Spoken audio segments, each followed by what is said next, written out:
Game Dev Show. I am Keith. Let me put a link here.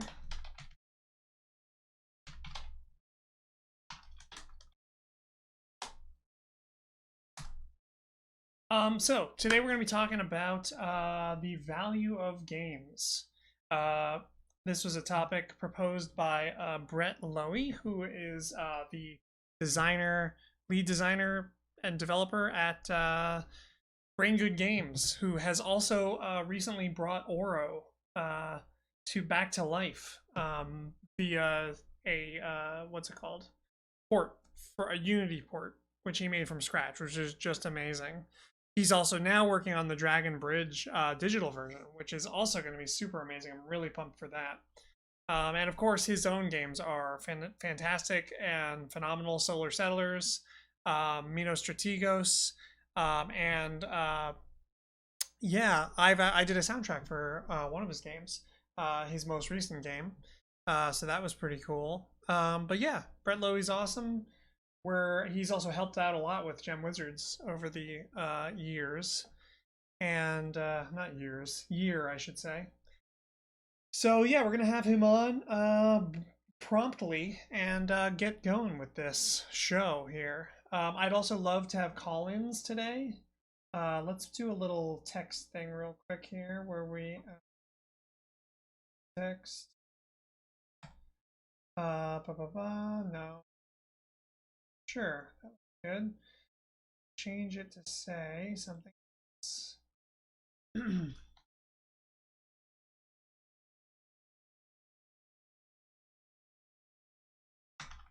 Yeah, that's probably pretty good. We can just throw this down here now. Get a bit bigger. Okay, cool. Well, I'm gonna get Brett now on the old line. Means I need my headphones. I can even talk. That's the cool thing. Okay. Let's see. Let's get this going.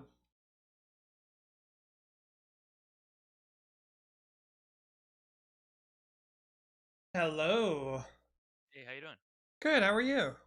Good, good. Say some words. I just want to make sure I got your levels okay. These are the words that I'm saying in order to check whether my levels are okay. Let me see if I can fix it. This end here. The levels are not acceptable, so I will keep talking in order to check the levels. Yeah, that's good. It's weird. You can't, when you join a what's it called? When you join like a voice channel, you can mess with everybody's volume levels, but here it looks like, oh wait, I found a way. Okay, good. Now say some more Sweet. things. Hello, these are the words that I'm now checking the second set of volume Oh settings yeah. to see whether they're better. Now we're talking. Literally. How's Yeah. it going? Good, man. Want to talk Cool. about games? Game singular? Just no, more like all game. Okay. Just yeah. The Yeah, notion of game. that sounds good. Let's do it. Sweet. So I think that if I recall correctly, you well, before we get into the major topic, which is the value of games, is there any like I don't know, things you've been talking about and playing, or not talking about, any things you've been playing or working on that you wanted to talk about? Let's see. Uh, I don't know. I have been playing a bunch of Dragon Bridge Nice. with Noel, and that's been Well, you sweet. got with the physical version, right? Yeah. It's awesome. Super cool. That's Yep. super I've got awesome. yep. I've got and this is very nerdy, but I recently figured out about on Board Game Geek, there's like this other website you can go to where you can like check your Board Game Geek stats, and I've been like logging my Board Game Geek plays. Oh, And nice. so on the stats site they have this value that you can check called your H index, which is like it's supposed to be a measure of like how much you like play the same games kind of. So Uh-huh. it's like if you've played 6 games 6 times, then you have an H index of 6. So I've been trying to get my H index up. Ah. Yeah, I'm almost at 10 as Wow. far as my Board Game Geek Actually, I was looking at the Dragon Bridge Board log. Game Geek page. Let me look at that real quick. because they actually have plays listed. I don't know if you've been updating your Yep. plays. Yep. Okay, so you might Uh, actually be in the top, like you might have played it more than anyone else, at least in terms of Board Game Geek. yeah, I just started like logging my Board Game Geeks plays like this year. I don't know. It's kind of fun to see it. Yeah, no, that is a really cool thing. Where do But I then Noelle find and the I were trying to plays? play. We've played 150 unique board games this year. So that was another What? goal. Yeah. That's amazing. That's like really A lot amazing. of games. Yeah. Yeah. I've gotten a lot better at like reading rule books. Yeah, I bet. I mean, I feel terrible because this year I haven't played many games at all because I moved and then COVID happened and Right. like we just Jenny and I don't play as many games, I guess, tabletop For sure. games. I had like a group before and it's just been harder to get them together. So yeah, you Yeah, are for number sure. one in plays of Dragon Bridge with 10.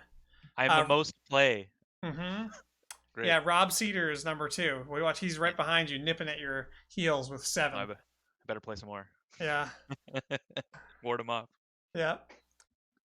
So yeah. Cool. Well. That's really exciting. I can't wait to play more of the physical version, and I can't wait to play the digital version because like I just want to grind games against bots. Like I can't Sure. wait to have just even a terrible bot that plays like randomly. Like I really like playing like really fast games of digital board games against bots. I don't know why Yeah, I like that me so too. much. Well, yeah, you kind of get to get to the roots of the system really quickly, I think, because you can like see so many different situations so quickly, you know? Yeah, it's very efficient, and Yeah. like especially for me, like I'm not really interested in playing against the player, like the Yomi stuff. Like Sure. I don't care about that. So as long as the bot, like honestly, if the bot is like really terrible, it's hard to it almost the game almost doesn't work if the game Right. is below a certain threshold, if the bot is below a certain threshold. But as long as it's like kind of playing, I found that it hasn't been a problem for me. Sure. And then yeah, yesterday I guess I was working on like a paper prototype for something that might become a game in the future. It's like a hex grid roguelike type thing, but I don't know. We'll see. Ooh, a Always digital hard to game, know. right? Yeah, like for brain good games. But Nice. it's hard to know like what ideas will take off and what won't. Very cool. Well, I'm pumped to hear more about that. Sweet. Um, yeah. All right, cool. Let's get into our big conversation here. Great. Yeah. So I think you raised this topic, so maybe Sure. Yeah. would you mind like starting the conversation? Sure. I'll paste you like this list of values Oh if yeah, you want them in your Google Doc to start with. totes, But yeah, totally. so like we were talking on the podcast about like how a lot of like game design conversations a lot of times people end up talking past each other because they're kind of implicitly trying to maximize for different values out of Hmm. the games. And so we kind of got to the point where it's like important to like state up front like what you're going for kind of like with your design. Right. Um and this is sort of related to like the idea of like that you were talking about in your book like with respect to like genre Hmm. and like how like our game genres are like really not that useful for analyzing games Hmm. because we end up like comparing things that are trying to maximize. Yep. Did I lose you? Sounds like maybe I lost you. I'm not hearing your voice anymore. I don't know if you hit a mute button or something.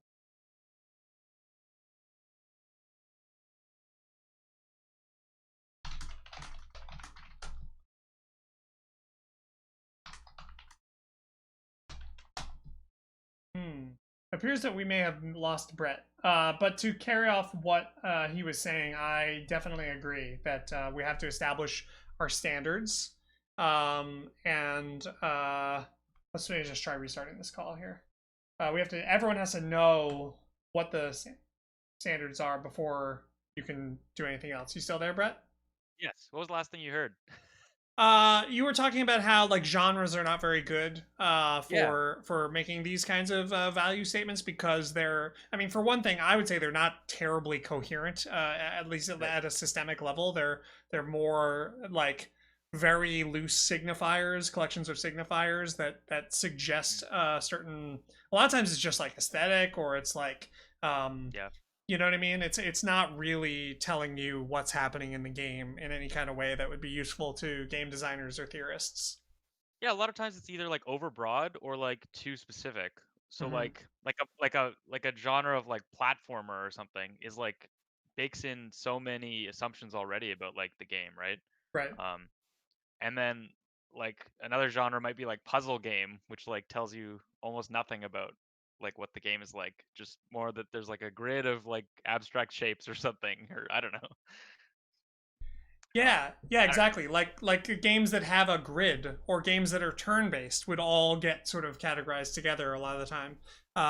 right, or like when people like think of strategy games, sometimes like they'll be thinking of like Crusader Kings or like Stellaris, and that like that's such a broad category. Like, Absolutely. Yeah, no, strategy uh, game is one of the most like fraught. It's really hard. As someone who is always looking for strategy games, I mean, mhm, you find RPGs in there and tower defense games in there and fighting games and just like literally all kinds of stuff gets the strategy game label. So yes, so yeah, so yeah.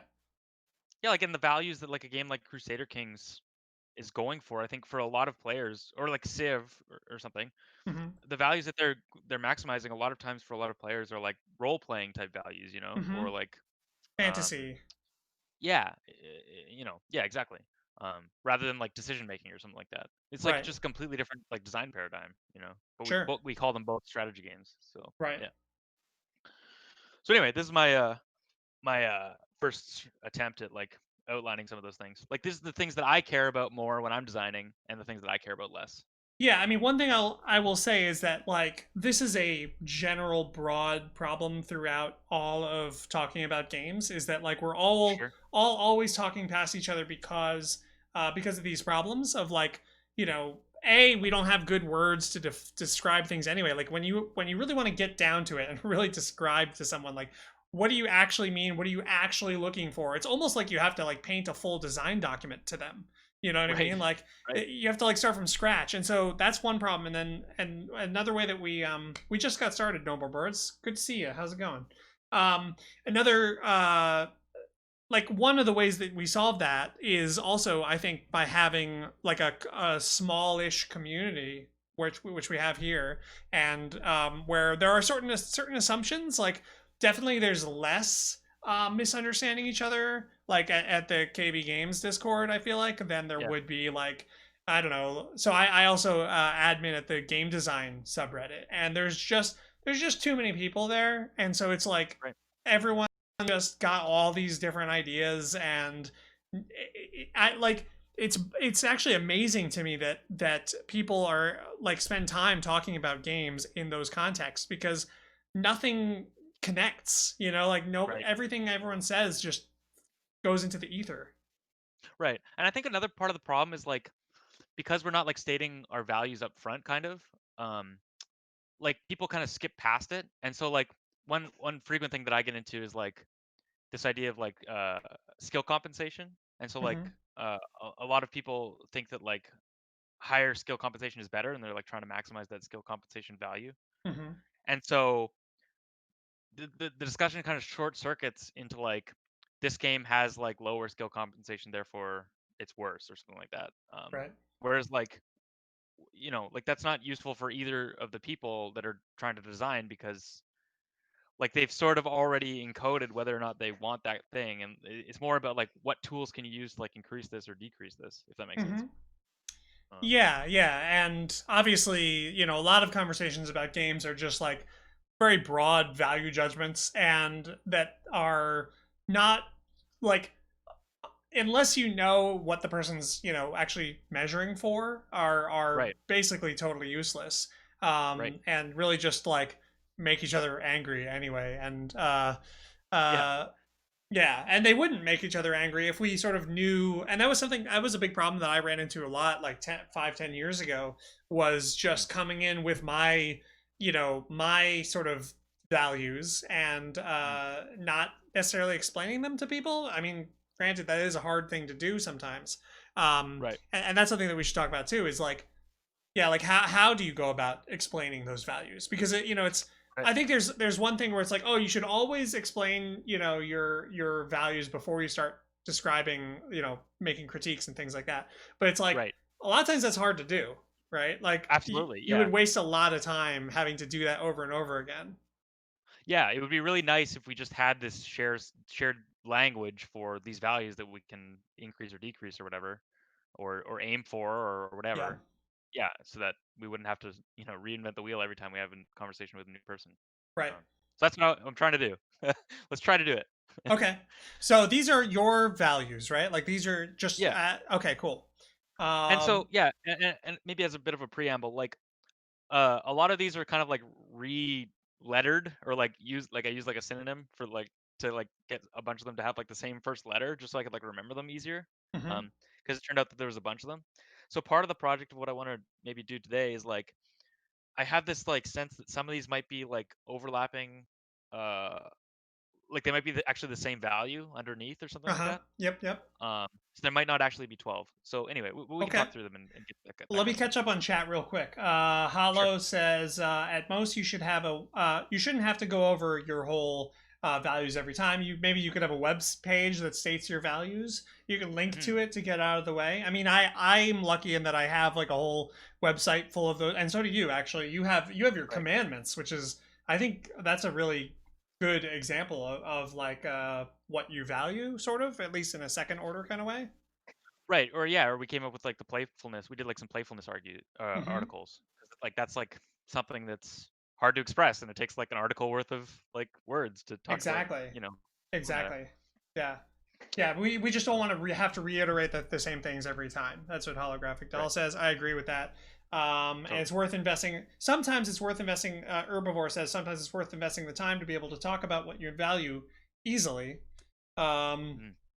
but it's yeah. I think we should try to like let's lay it out once somewhere. Maybe update that web page or something or that Google Doc or whatever it is, Right. and just have that so that people can see it. But I mean, Right. like realistically, you're not gonna really like that's not how conversations work. Like you're not Sure. gonna send Yeah. someone some Here. document, Yeah. like, Yeah. and Let so me that's let me why it define has those to. terms. It's good to have as a reference, but it has to just be understood. I think in order for there to be community. Yeah, like probably like the realistic way that like to push discourse forward or something is like you make a term that's so useful as a tool that people just use it naturally, Mm-hmm. um, and then it just becomes part of the shared understanding. Like input and output randomness has kind of reached that threshold now. Like it's in game designery type circles, like people understand what that means at least, you know? Yeah, that's been a really that's given me a lot of hope. I feel like the fact that there Yeah, was like one of these things actually has sort of like reached the main the main I suppose like center of the discourse in games. right. Um, that's been very exciting. And Okay, maybe we could so talk about like what value input randomness might help you maximize too. That for might be, sure, yeah. absolutely, yeah. So let's go through your values here. Cool, cool. So the first one is challenging. Mm-hmm. And so that's sort of generally to do with like your project of strategy games, I think, or like Ralph Koster's like theory of fun, in terms of like the value of like facilitating learning in the player, right? So Right. first of all, you need things that the player can learn about the system, right? Yep. Like there's ways that you can get better by like increasing your understanding of the system. Mm-hmm. Um, and then secondly, like you have to have like access to that information, or it has to like not be obscured too much, right? Yep. By Has to like be obscured like noise. just enough, right? Sort of. Right, right. Like you don't want so much that like players aren't learning and aren't getting that satisfaction of like progress. Right.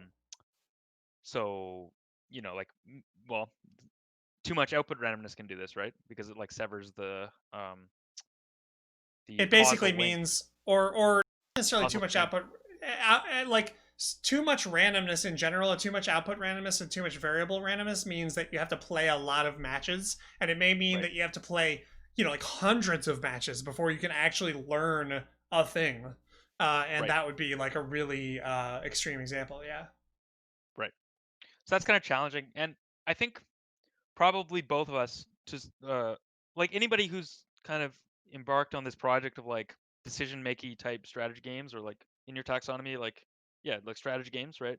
Hmm. Is sort of trying to increase this value, or would like this value to be like high in some way, you know.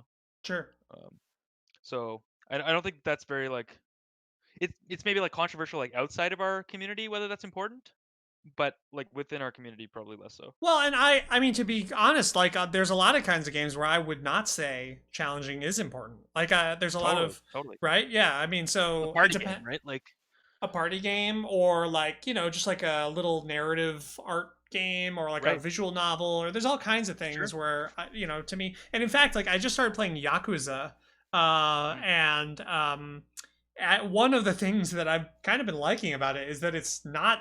I mean, it does have learning. There's going to be a lot of learning because it's kind of like an RPG, and there's all these systems and stuff like that. right. But it's not, sort of challenging. I guess there's like a couple of different ways that challenging. The word Yeah, challenging can evoke, like you lost and you have to like overcome this like really hard obstacle, like fighting games or like Dark Souls or something like that, or yeah, it's roguelikes. sort of yeah, it sort of encompasses like skill tests as well as like decision making tests. Hmm. I suppose so. Yeah, like it could like do something like Dark Souls or Like I Super wonder if it would Octodime. be better to just to change the word challenging to like learning or something, or like you Yeah. know See, I learnable. wanted right, right. I want to like have them be like properties of games. Uh,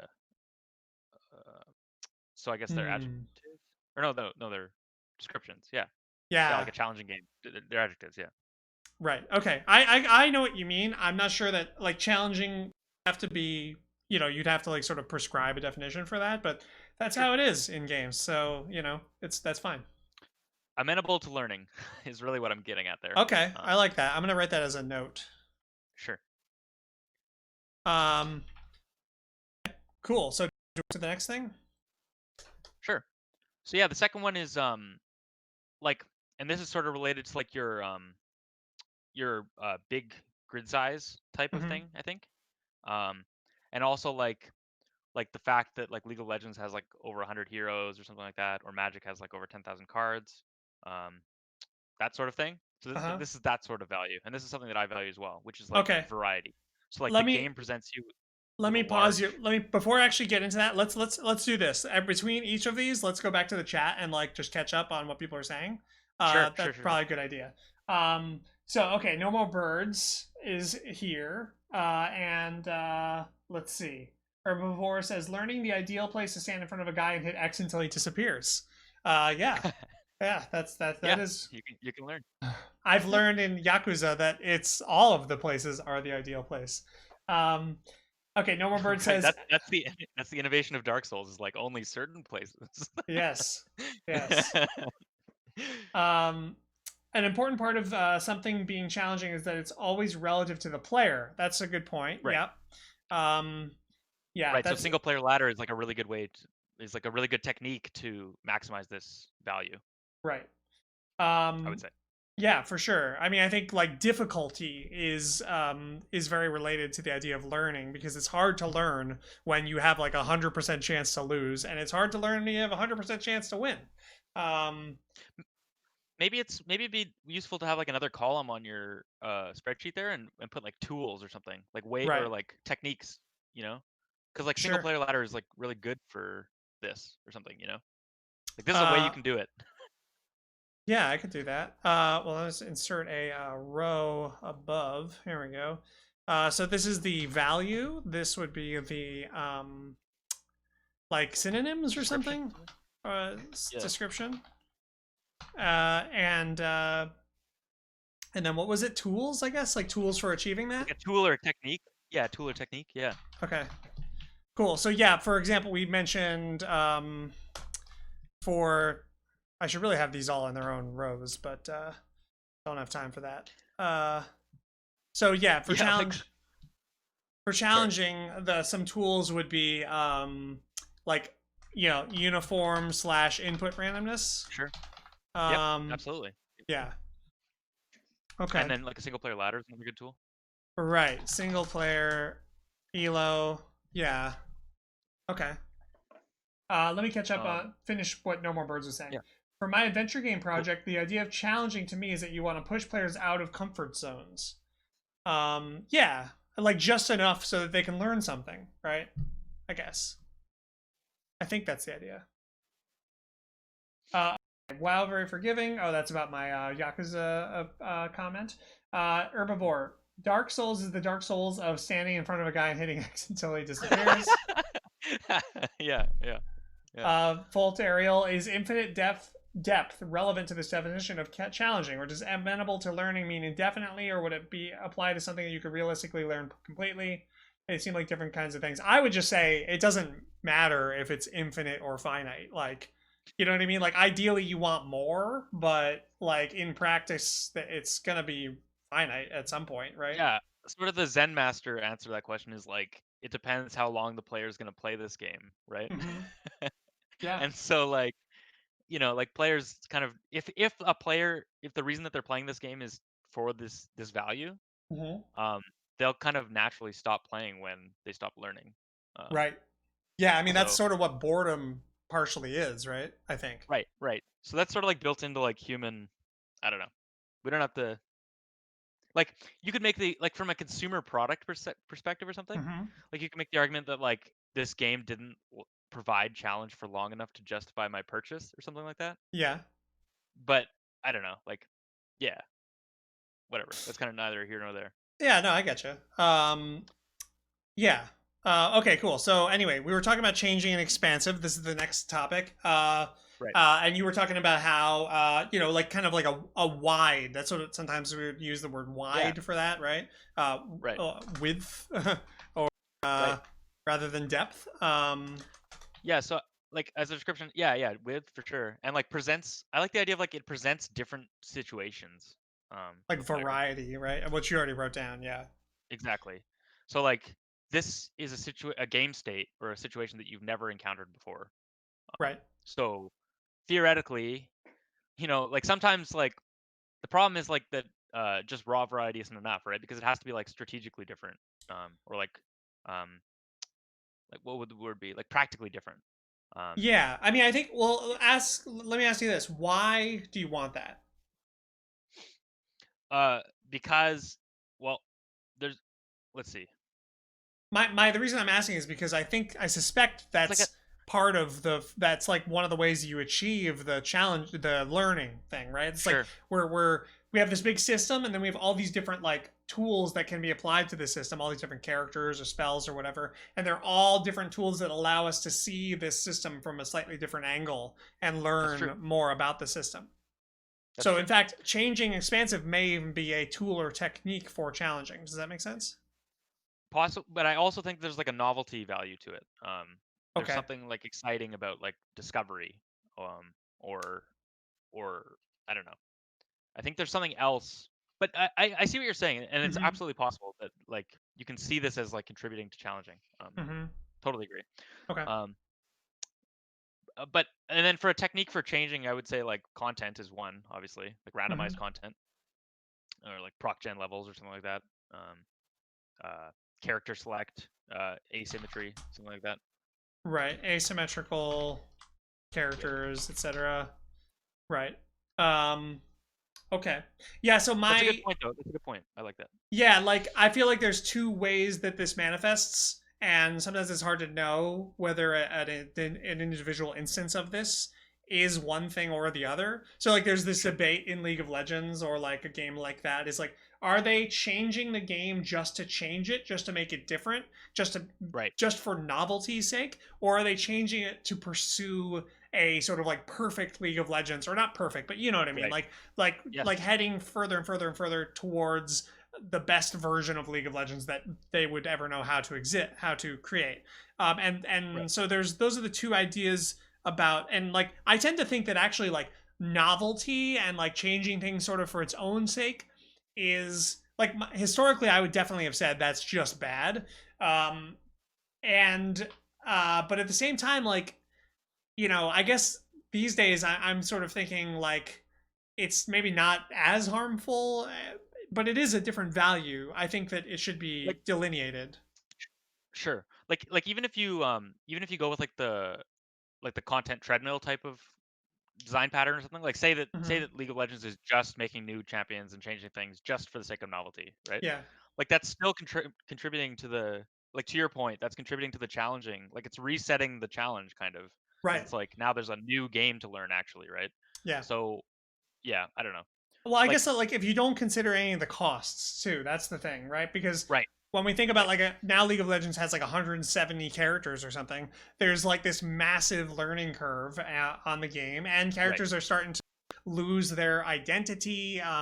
That's actually a problem that I have with Overwatch as compared to TF2. In TF2, there's I want to say 9 classes, and they all have right, very stark different identities, right. and like you sort of feel it when you're fighting against a soldier, when you're fighting against a heavy, like you or a spy, like they all have this really strong feeling of identity while you're fighting against them or as them. Yeah, And then in Overwatch, there, as they add more and more characters, it just is starting to feel like this big old soup of like there's just all kinds of stuff and yeah. going on, you know what I mean? Like you don't have that like stark, and so there's actually um I wonder if that's a value that you have, and how you would describe that value of uh like I don't know, like identity and like and sort of shapeliness to the content in a game, Yeah, distinctiveness. well, this is something that's like I think different, not to start a flame war or whatever, but I think this is like one of the fundamental differences between like the design patterns of like Dota and League. Hmm. Is like Dota is really designed around like having the heroes be very different from each other and like kind of like have abilities that are just not accessible by other heroes or whatever. Hmm. Like whereas like this is an overstatement for sure, but like in some sense it feels like League has like 150 heroes or whatever, and in some sense it feels like it has 5. Yep, totally agree. Um but like I don't know. So I kind of lost track of your question, but Well, I just like, so I guess what I'm asking here is that like, so you have this variety value, right? This changing, expansive, all these different characters and stuff. And I guess it might be cool to have another column here that's like, what's the downside, or like what's the oh yeah, cost, sure, right? Like what is sure, the cost of these things? And I think yeah, for it's a the great idea. expansive, you have the cost of reduced identity or distinctiveness to your elements. Yeah, that's interesting. Yeah, I like that. I really Okay. like the idea of having a cost column. Okay. Cool. Yeah. So yeah, let me write that down real quick. Do you want to catch up on the chat, or are you? Can you see the chat easily from where you are? I have the stream open, but it's like, uh, I have it on a If low. not, it's okay. I can do it. But let me write these costs here. Uh, for I'll, challenging, it could be, I don't know. What are the costs to making a game challenging in the way that well, first, facilitating learning? well, one thing is that it's judgmental, right? So like players feel judged by the game, right? It's like Okay. now you don't do well, and it feels like it can be off-putting. Right. It's like Sure. the same, it's the same reason that like Performance games anxiety that or are something. sure, yeah, like very light games, or like gateway games on Board Game Hmm. Geek or something, typically have like a lot of randomness, and that's like part of the reason, right? It's Hmm. like in terms of like skill compensation, like low skill compensation, right? So Yeah. that like people don't feel like they got crushed, Right. or like they're being overly judged by the game. Totally. So And so like in a okay. multiplayer setting, that also like it means that you can like play with your grandma or whatever, So like there's like that social element to it too. But Yeah. um, yeah, I'll write cost slash risks perhaps because it's not yeah. necessarily always a cost. Okay. Cool. So anything more you want to say about the changing slash expansive thing before we move on to the next thing?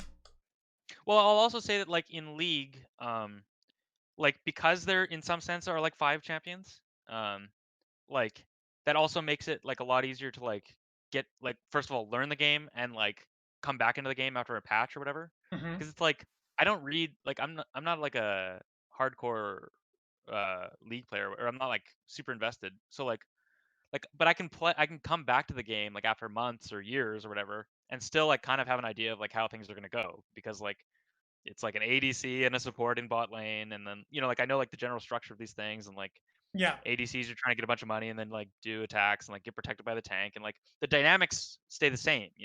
Yeah. So it's like um so like there's kind of an advantage to that like patterned lack of distinctiveness, if that makes sense. Right. Yeah, I actually wanted to add something regarding Dota and that sort of design aesthetic of like these really starkly different champions with really different, things that they can do, Yeah. and having a lot of them. And one issue with that is something that I just made up this term just now, but like increased systemic violation, which means like, like in League of Legends, actually one of the things I like about Right. it is that the parameters of a thing that a champion can do are actually strictly controlled, which Right. means certain things for like what you can trust and not trust in the game, and Yeah. like how you can build strategy. Whereas Very much when so. there's so much a huge wide variety of things that champions can do, that means that, like, in my opinion, like that tends to lead to, especially at at casual levels of play or even intermediate levels of play, I think that tends to lead to the game sort of effectively becoming more random, because you can't keep Definitely. that many things in your head at once as a possibility when there's 10 players and they all have these weird different powers. Like you just Right. can't, it's not practical to keep all that in your head.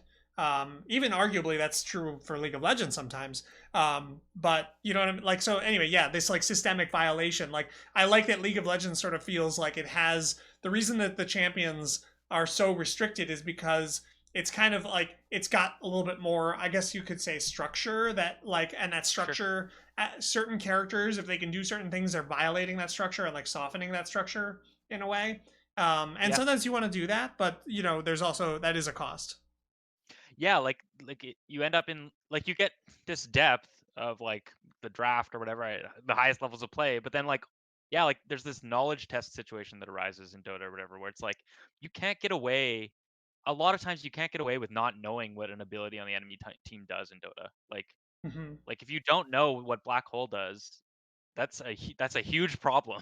Right. Like you could easily just lose a game just based on not knowing how that works. Like that's a really stark example, but there's lots of examples of this, like with lots of Dota abilities, right? Um, Yeah. and, Yeah. and so, like you're saying, like that kind of like it really hurts the casual and intermediate levels of play, like this like knowledge test thing, Hmm. because like Yeah. games get decided on things that are like not whatever that you wouldn't want them to be decided on, kind of like, oh, Yeah. I And didn't know that that was a thing. it's also worth just reminding people that, like, we say casual and intermediate, and it's like that's that's what the game is for the vast majority of players, right? Like, Yeah, a tiny tiny tiny minority ever goes beyond that. And so that's, I just feel like there's always this bias towards talking about like at the pro level, and like yeah, people like jump to like, well, what pros do, blah blah blah. It's like they're yeah. playing a different game, like that's not the Right, game right. that we know. I'm 100% on board with that line of thinking. Like, Hmm. yeah, there's like this. I think it's because of my my theory is that it's like an esports. It Yep. came from like esports, and so like people like watch games more, and then like they have like this esports mentality that like the game is like what it is at the highest level, kind of thing. Yeah, and But I also completely like, agree with you that like the game is the way that people are playing it. Like that's the yeah. real game. Yeah, well, also, like, I think the other tempting thing about it is that, like, pros and the way that pros play, like, they're sort of like giving you the conclusion of a thing. Like, they're saying, like, Right, well, at the highest level, this character sucks, or like this character, you have to use this character this way. Like, and so, like, they're like, oh, I like have this secret knowledge about, this right, thing because pros do blankety blank. And yeah, anyways, let's catch up on the totally. chat before we move on to the next thing. I think Um, it's wildly overvalued for sure. Yeah, yeah, yeah. Novelty seems to contribute to the learning. Reshiv says, well, actually, there's more chats. So many chats. Um, let's see. We need someone who's like just the chat reader, the chat call screener. Ba, ba, ba, ba. Sometimes Voltairial says sometimes Hello? novelty creates special case situations that you technically have to learn, but you learn in a shallow way that increases mental load. But sometimes it creates a more textured environment that can be learned with layers of heuristics. Yeah, so a lot of these things are going to be like just down to the specific, you know, the individual piece of content or whatever. Um, Right. no More Birds says cost of Dota's design is that no one wants to play it, but the benefit is that it's basically the only interesting esport to watch. I don't know about that. I feel like a lot of people like watching. I don't watch any esports, but it seems to me that there is a variety of esports that are popular to watch. Um, I'm not sure about that, but Yeah, like the only the I feel like the by far the most enjoyable way to play Dota is like with a team of 5 friends, hmm, like and like really trying to like learn and understand the game. And like I've never really had fun playing Dota like in a casual kind of like whatever hmm, uh week yeah, to evening kind of sense like or something solo like that. Like queuing you, or whatever. yeah, it's like terrible. Right. Whereas like you can like I can duo queue in League and have like fun because of that like I don't know how you described it, but like that structural Yeah, that you're strong playing structure, League right? of Legends rather than these Right. 5 characters versus these 5 characters. Right. That's a really good way to put it. I really like that. Yeah. Hmm. Yeah. All right, let's move to the next one. Because we got a bunch. Uh, Yeah. interconnected, cohesive, concluding, clear. Oh wait, these Uh, are 4 different ones. My bad. uh, uh, so connected and cohesive are the same. Okay, So space before concluding. got it, got it, got it. Okay, so So tell yeah, me about this one. yeah, Steven kind of like from the Discord Mm-hmm. sort of uh described this in the clearest way that I've seen. Coupling. Which is like yeah, coupling exactly. Um, and so like this is the sense that like or like you've talked a lot about like side effects, Mm-hmm. like having side effects to your moves. Yeah. And I think that's like strongly related. So like the idea here is that like things in the game are strongly related to other things. It's like a very abstract concept, right? But it's like when you make a move, effects on multiple other systems rather than just one. Right. Um, and so that's sort of like this is one of the cases where like maybe this is serving the greater value of like challenging Mm-hmm. or changing or I'm not really sure. But like anyway, like this tends to make it so um there's a lot more I don't know.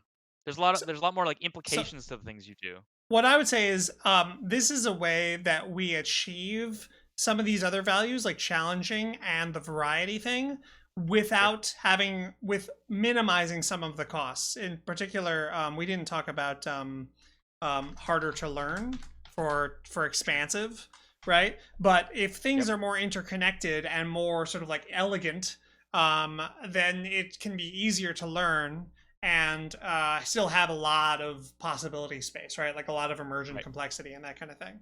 So True. I think that interconnectedness is not so much a value; it's more of a method to get to things that you value. That would be my opinion. Because That might be the case. if you found like an amazing game that was great and had all these other qualities, and then you found out, oh, it's not very interconnected, like I don't think it's going to happen. Yeah, But if that that's was the fair. case, that you're not going to dock points for that, right? Right. So maybe this belongs in the right column. Um, Yeah, I think so. yeah. Um, So like for probably challenging, I guess, Yeah, I would say is for maximizing challenging and it's like for expansive maximizing. content,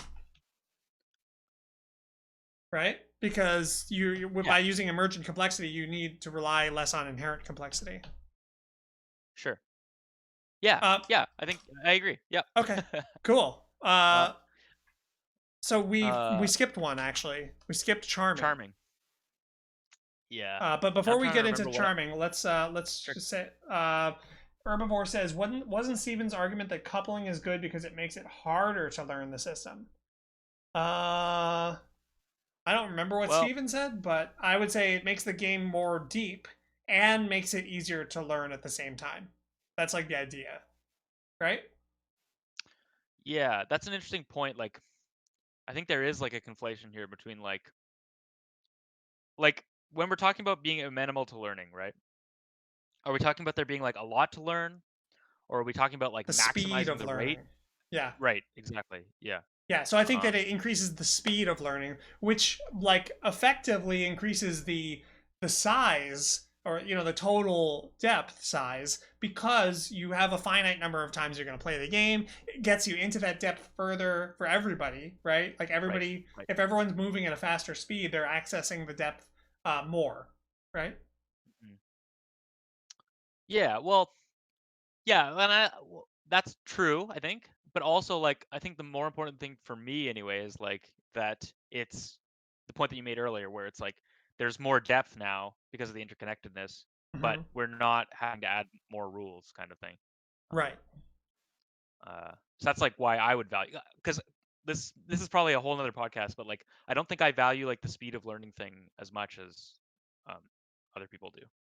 Um, I don't directly value it really, like consciously or anything, but it seems like um it's just a property of a system that that is elegant, is that you're going to learn faster. And mm, and also like you say in your first point here, that learning is a major value there. So if you're learning more quickly, it does seem to me that that is probably something that you should value. I do, well, I do value that there is enough learning in the game. There has to be like enough. I think of it sort of more as like a threshold than like something to maximize. I think Hmm. it's like is there enough, or is there fast enough learning? I would kind of Right. frame it that way. Okay. Uh, and Um, like and there's enough learning that the game doesn't get old too quickly. Those are kind of like two different things, right? It's like right, is learning fast enough, and is there like enough headroom or something like that? right. Okay. So let's go into charming next. Sure. Yes, this is like an aesthetic property. And it's sort of there for completeness, but like, and this can be achieved in a number of ways. But like we're talking about like value of game. This might not even be like a game design value exactly, but it's just like I was just thinking about things that I value in games, and so like Hmm. this could come from like the aesthetics, or it could be because it's representing like a theme or a historical period that you like, or or it's, yeah, something like that. I don't know. There's probably not a lot to say about this design wise. Well, yeah, I mean, I obviously I think everybody values charm and defines charm in a totally different way, right? Because it's super aesthetic and probably personal, and um, it is a very valid thing to value, I think, in games, and I definitely do value it a lot. It's funny, like playing that Yakuza game. It's I feel like if it were themed differently and like written differently, I would have like auto rejected the hell out of it. But Right. just the charm alone has made me, because I think maybe a way to think about it is that like games are a reflection of a person, or people, like a team, or like a someone sat down and like wrote down all this stuff, and that stuff sort of reflects them as a person, and so you're kind of like interacting with the creator a little bit when you play a game or watch a Yeah. movie or do anything like that, and you're sort of on some level deciding like, do I like this person, Right. uh, Yeah. and so yeah, that's I think what that charm is all about. Like, do you like this person who makes this thing, and like do they seem like a cool, nice person to you, or are you like, oh my god, get me the hell away from this person immediately, which Yeah. is the case for me a lot of times when I play video games. Right. Yeah. Like, I don't know. Yeah. I agree with all that. I'm not so sure like how to maximize this value or like what tools or techniques you can use, but uh, Although I it think might not be No More Birds works for me. maximizable. It might be very like it's for like, how do you maximize how charming you are? You know what I mean? It's like you're Sure. gonna be different.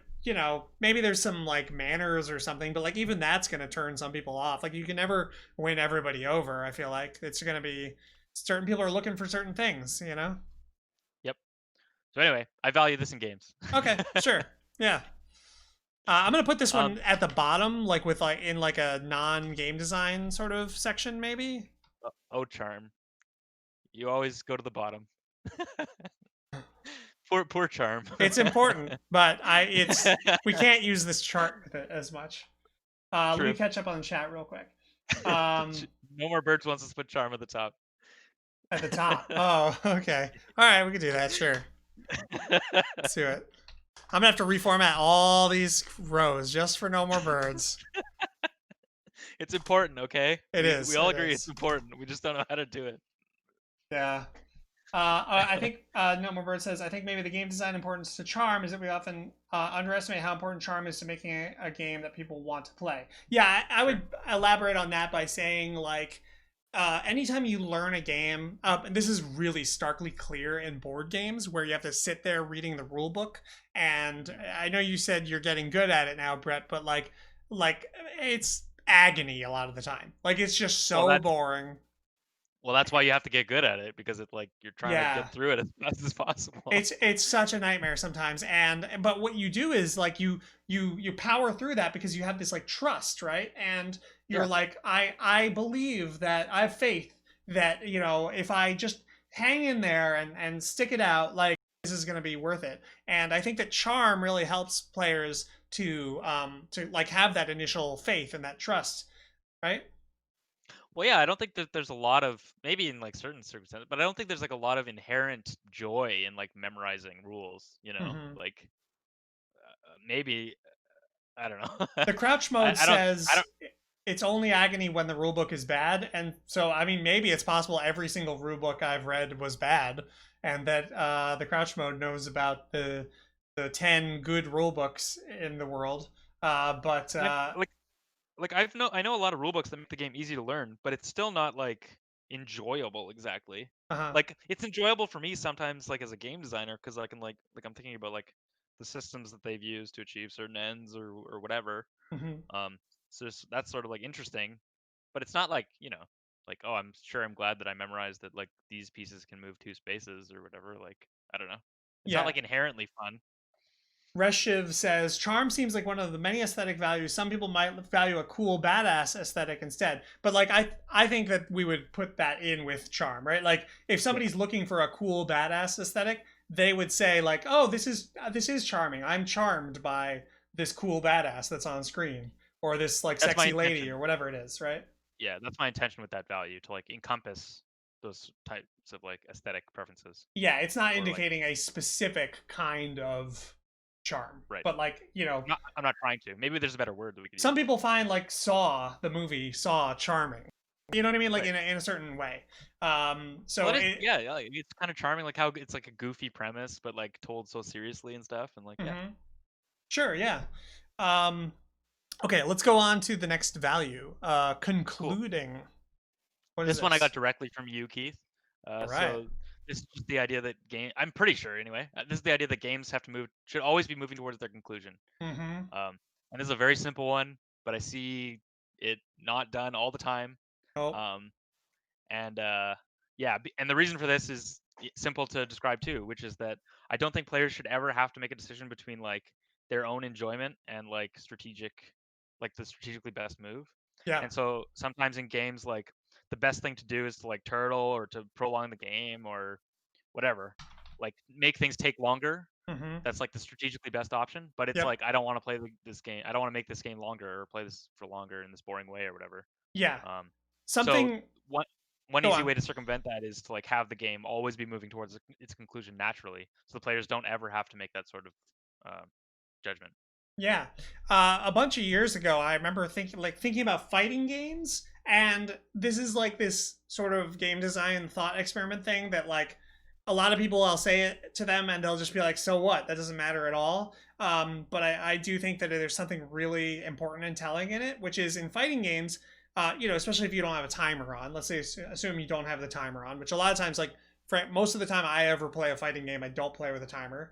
Um, Especially like Smash Brothers. Right. So let's say Smash Brothers, like a four stock, three stock game or whatever, right? Um, if you don't move and come towards me, and I don't move or come towards you, and we don't have projectiles. Some characters don't have projectiles. The match just never ends. Like Right. someone has to like step outside of their comfort zone and head Right. into your comfort zone. You know what I mean? Like in order so that the match, like we have to like choose to make the match happen, which is a very weird thing actually. Like if you think about it, like in terms of Totally. context of other games, like that's bizarre. Like, in It's crappy. chess, yeah, it's crappy. And it doesn't, in a practical sense, of course, players just do it. You know what I mean? And it's fine and it works okay. But in terms of like a game design theoretical sense, I think that's something that we should really keep in mind with our own designs is like, is our game on its own, heading towards a conclusion and players are Right. just kind of like steering it. You know what I mean? Right. Yeah. So like in chess, even like the pawns are a good example of that, right? Like you can't move your pawns backwards; they can only go forwards. So like like the game is moving towards its conclusion because like the space in the center keeps getting like less and less, right? And you want to get there first.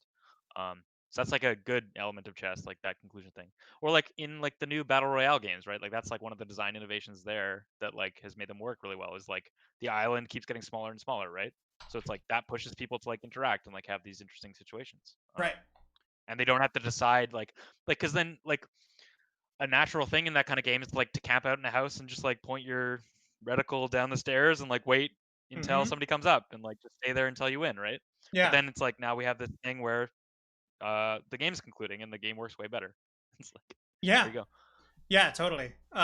It's funny. I guess battle royales. Yeah, like they have the ring, right, which pushes people towards each other. So that does the job. It's just it's a little bit coarse. It's kind of like it's a bit of Yeah. like a timer. Well, it's better. It's better than a timer though, I think, Yeah, I because agree. It's because spatial. it's got the spatial element. Yeah, exactly. Yeah, yeah, Exactly. yeah. Um, and it's kind of like soft. Like you don't just like die when you touch the edge or whatever. Like there's a little Mhm. bit of play in it. Like you like take damage or whatever, and it's like you can kind of like whatever have different valuations about how much you want to play on the edge and stuff. Um, it works well, I think, for that genre. Right. Because Um. that's the thing about the Street Fighter example, right? Is like it's just like a timeout thing, and like if the players have the same amount of health, like neither player is kind of incentivized to be aggressive in that situation, right? It's like they're both equally like the onus is on both of them, kind of like to make the match happen or something. Right. Um, yeah. Anyway, Yeah.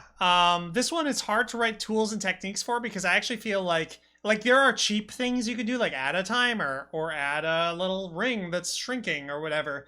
But I actually think that you should have a much more systemic and holistic. Like you should try to like it's gonna come down to the specific system, but like there should be like it should just be the prop like to the properties of the system that it comes to an end.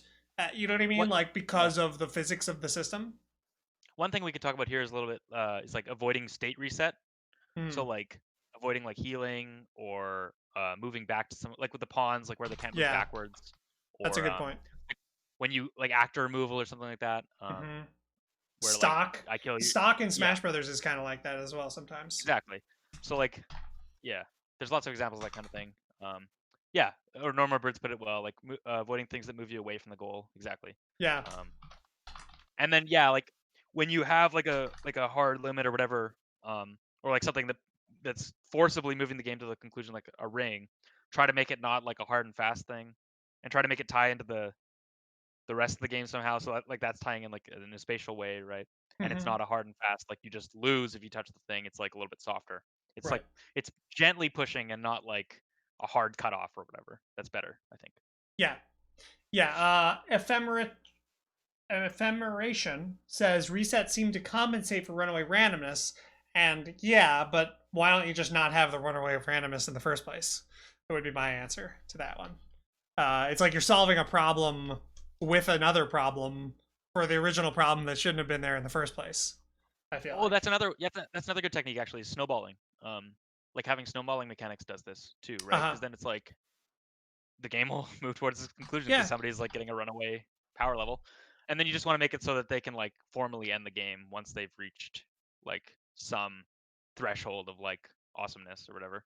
Yeah. I'm gonna write positive feedback loops Yeah, instead of snowballing, just because like you also really want to be sure. careful that because snowballing can also create the issue where it's like a lame duck state. So you want to be Yeah, careful about that too. yeah. You want to cut it. You want to also have a rule that cuts it off at some point where it's like Yeah. we have determined that that's like enough. Like you win. Good Yeah, job. in fact, actually, the biggest cost or risk of this value is probably the lame duck scenario, right? We agree Right. about That's that? true. Yeah. Yeah, well, yeah, actually, because if you think about like say like a board game that has like a fixed number of rounds, right? Hmm. That's sort of like the issue that crops up there, right? Yep. Um, Baseball with so the innings. right, right. It's like okay, it's 9-0, like Well, the game's over. yeah, get ready for 7 more innings. At least in baseball, like theoretically, a team could score infinite runs in an inning. Like, Hmm. they're not like mathematically limited. Like sometimes in hockey or something, like it'll be 5-0 with like 2 minutes left, and it's like literally like there's no way Yeah, this could happen. yeah. Anyway. Okay, let's move on to the next one. Cool. Sick. Clear. I'm guessing that Yeah. So clear. this is like. Well, you could talk about it. Yeah, go for it. Oh, well, no, actually, go ahead. Guess. Well, I was We're gonna talking about guess games and that stores, right? this is actually somewhat like charming, and that it's like more of a it's at least partially more of a UI and art and communications sort of issue. Although I think that even in the design, maybe there's like a distinctiveness and things like that, or like an affordance kind of thing that helps with clarity. Is that what you're getting at? That's part of it, and the other, yeah, or like to generalize it even further, it's like the player should know what their moves do, or like what actions or options are like available to them, Would or like what the short term. transparency be a good term for that? Sure, sure, yeah. Okay. But like, see, the weird thing about this is like, I do kind of want like opaqueness, like in the medium to long term for the game. Like, you don't want Mm-hmm. to like have the game be solved, right? So Yeah. this is like talking about like this term. Like, I know Tactical what the transparency. implications of my moves are. Like, I know how this works, kind of thing. Mm-hmm. Where like there's not like a black box of like, I don't know, I do a move and like it'll have some outcome and I don't know what the outcome is going to be. Yeah. Or like even if you have like an output randomness thing, it's like I know how it works. You know what I Mm-hmm. mean? So Yep. it's like I hit on a 5 or a 6, like I know, like I'm gonna do. I know that if I get a 5 or 6, I'll do 1 damage, and if I get a 1 to 4, I'll do 0 damage. And it's like I still know how that all works. Like that would uh, qualify as like clear, Yep. in terms of Yeah, the and I game. think that clarity makes it harder to have, going back to one of our other values, the variety and the expansiveness. The more of that you have, the harder it is to maintain that clarity, right? Because like there's just so many different things, and like they're adding new characters, and it's just like they have some new little system, and you know, I don't know. For clarity, do you count rules that the player like hasn't really learned yet in like a game with like a shitload of rules like Dota? Yeah, that's interesting. I've sort of softened on this like since I wrote like the game design commandments like like I don't know, a few years ago or whatever. But like I used to think like the player should know all the rules, and that was Mm-hmm. like a hard and fast thing. And I've like sort of softened on that a little bit. Uh-huh. And I sort of think it's like a threshold thing, like the learning, the challenging thing is like it has to be like clear enough. So Mm-hmm. like I know enough of the rules that I feel like I can make like informed decisions. I think that's Yeah. kind of like the threshold. Like I feel like I can make informed decisions. Um, and like Yeah. I don't Well, get like blindsided by things. yep. And that actually goes to that's we can talk about a tool or a technique here for clarity, which I think again League of Legends is a very good example of, by restricting what the characters can do so much. Because when you see a character come at you, even if it's a new character that just got, you didn't read the patch notes, you have no idea what this character does, you still can know certain things. You can know like, Mhm. okay, if I maintain this much distance from them, I'm probably pretty darn safe. You know what I mean? Right. Exactly. Yeah. And Yeah. like there's certain parameters of things that characters just kind of can't do, and so, or if I'm like over a wall, I know that they can't get me unless, you know what I mean, like for the most part, unless maybe they flash or Yeah. some And abilities. everybody has flash, and it's all the same distance of flash, Yep. and it's like I know that that's like a thing. Like Right, so I guess we could say like componential uniformity of some sort, uh sure. maybe, or like um Uh, yeah. Oh, restrictions. I see what you're driving at. Yeah, structure. Yeah, in some way. Yeah. Um. Yeah. Like, and then the other thing is like just avoiding black boxes is another thing, Hmm. right? Um. Like Sid Meier talked about like how like when they were building original Civ, like they'd have like all these calculations in the background, kind of like that would lead to an output, and how Hmm. like the designer was kind of having the fun there and not the player, because the player doesn't actually understand like what's going on there, right? Like Hmm. AI is an anti-example of this, right? Like where Yeah. it's like I don't know, it's like a black box. I don't know like how they make the decisions, so it's like I'm not making an informed decision with respect to the AI. Like I just don't know how it works. Yeah. Yeah, that's It's good. AI is anti-clear. Right. Harder to, and for cost risk, I'm adding harder to keep adding like content, I guess. Sure. Because like, yeah, it puts a limit on content. Let's put it that way. A soft limit on content, which honestly I think League of Legends hit that limit a while ago, and now they're just like a lot of these characters are just they're the new ones are just kind of like reworks and like rehashes of existing character ideas a lot of the time. Yeah. And so yeah, that's one of the risks I guess of that. Under synonyms, can you put like informed decisions / no blindsiding? Sure, I think that's like kind of like how I think about it. Um, now that we've talked about it a little bit more, sure. Um, cool. Let's catch I up think that on kind the. of gets it. Yeah. I can spell blind siding. There we go. Hell yeah. Okay. Let's see. No more birds.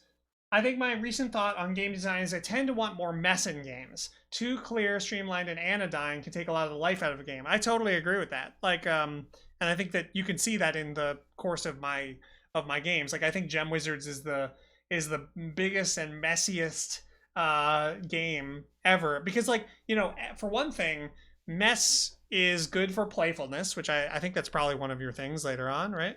Yes, yep. Oh, I don't see it on the list here. Yeah, I put it as expressive here, but that's Oh, just okay. like to follow the E. Nice. Just trying to That's have mnemonics. Oh, I see. So it's good for that, and it's also good. All that extra stuff is like a vector that you can use for charm, also. True.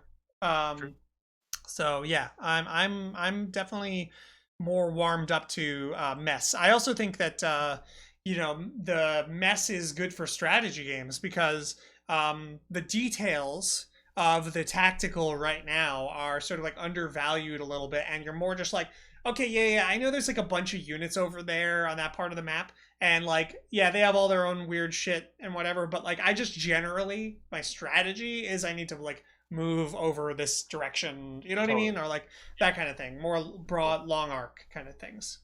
Daniel has a really good point here. Two tools for clarity, I think, which is one is show the rules, uh, like allow the player to read the rules somewhere. Hmm. That's a good tool for clarity. Yeah. And then Totally. the second one that I guess that made me think of is like there's like UI techniques. Did you put that already? Like there's like UI techniques that you can use. Like I'm thinking of like Into the Breach or something, like where there's like lots of like arrows and like all the like you can see like UI a preview. helpers. Yeah. Yeah, like I guess like an action preview would be Hmm. the way to put it. Oh God, I have to. That reminded me. I have to do previews, skill previews for Gem Wizards. I'm really scared it's gonna be a nightmare. But It's so yeah, hard for some games. Like for some situations, it's really hard. yeah, it's gonna be a lot. Anyway, but yeah, like that's a really good way to contribute to clarity. Um, Um, Renbro says a 30 seconds unskippable Hot Pockets ad. The balls. Yeah, it is weird, dang. and I just so everyone knows, like I don't get any of the money from ads that play on this channel. They just go right to Oh, some nice. corporation. Oh, great. I'm on their payroll. I'm on the opposite of on their payroll. I work for them and I don't get paid, I guess. You are the money. Yes. Yes. Uh, Ephemeration says feedback on computation tasks. Think about Centaur chess where you get to use an engine. I don't know if I know what Centaur chess is. Me neither. I've never heard of that. Let's Google I it. like that it has. I like that it has centaur in it. Yeah, That's I mean, it pretty. sounds like the most awesome thing in the whole universe. I do like centaurs. I guess it's like where you play against a bot Oh, okay. in a physical version. I don't know. Centaurs Advanced are chess. centaurs are pretty charming. Maybe we can put that under a tool for charming. Okay, so Centaur chess is also known as advanced chess. It is a form of chess in which each human player uses a computer chess program to explore the possible results of candidate moves. Despite this computer assistance, it's the human player who controls and decides the game, also called cyborg chess or centaur chess. Okay. Interesting. Huh. Yeah, I Um, guess we have two different things to add to tools for charming. Centaurs and cyborgs. yes. Okay. Yep. I think those are actually the only ones, but Yeah, there we go. Those are charming. yeah. Okay, cool. Let's go to the next one. Expressive. This is one of our favorites. That's playfulness. Hmm. And that means that you can like play. Expressive is probably not the best word for this, honestly. Playfulness is probably just better. um, but yeah, like it's like the idea that you can play from the hip, play intuitively, and that you don't get punished too hard for that. And that the game kind of encourages you to do that. Yeah, Yeah, this is that's something that. that I really value. Yeah, me too. Let's talk about. Well, I guess let's. Why do you value that? I suppose let's talk about that real quick. Well, basically because it's like is antidote to like calculation, Hmm. um, more or less. Like I don't want to calculate, um, and like solve things. It's basically like trying to push the game away from being too much of a puzzle with a right Yeah. answer. Um, and that's kind of where expressiveness is like a good word, right? Because it's like I want to like sort of express some of myself in the way that I play. Um, but yeah, Yeah, I mean, yeah, I think so. There's a lot that people write about play in sort of like even like a psychological way, where we think about like how animals play and little kids right. play and how important play is. And I really think that like um, puzzle solving is and like highly calculation based tactical games like chess or something.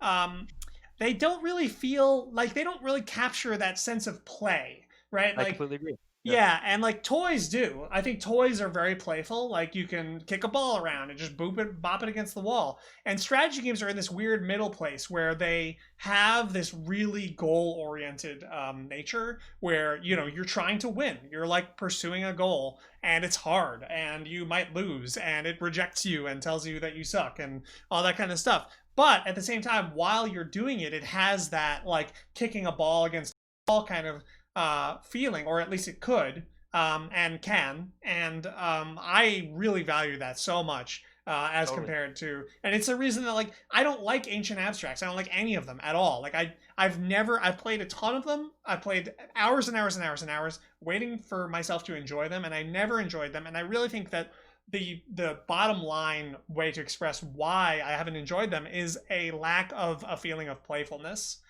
Right. Um, yeah, and There, yeah, go on. getting back to the esports conversation, like there's this idea that like if you reach like a certain threshold in chess, where like the calculation comes like naturally to you, sort of thing, Hmm. or you can do it really quickly, that like past that players like are expressive or are playing in a playful way or like imbuing their personality into the game.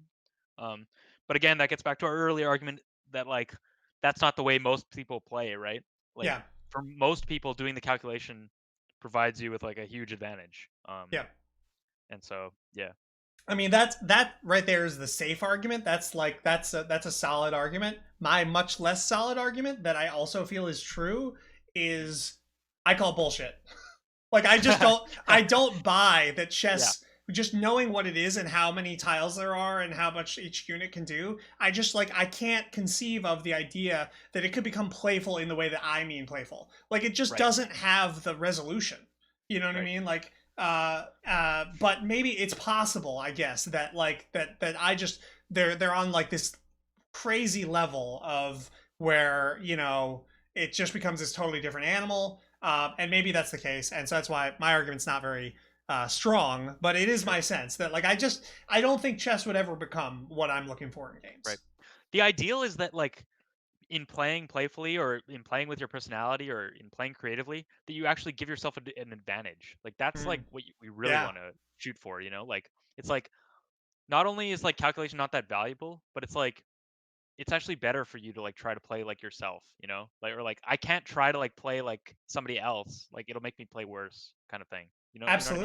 absolutely, no, That's what we really absolutely. want to shoot for. Totally. Another thing I would just like to throw in here is sometimes I play these like RPGs and stuff, and granted they're more like toys than strategy games, but there are some games that I've played. A game that's coming to mind right now is Final Fantasy Tactics Advance 2 for the Nintendo DS. I played a good like 55 hours of that or something. I really dove into it for some reason. I guess because I really like the old Final Fantasy Tactics and I missed it, but it's super streamlined so that like I'm quite sure that if I went and I looked at a bunch of different people's 55-hour save files that they would all be the same.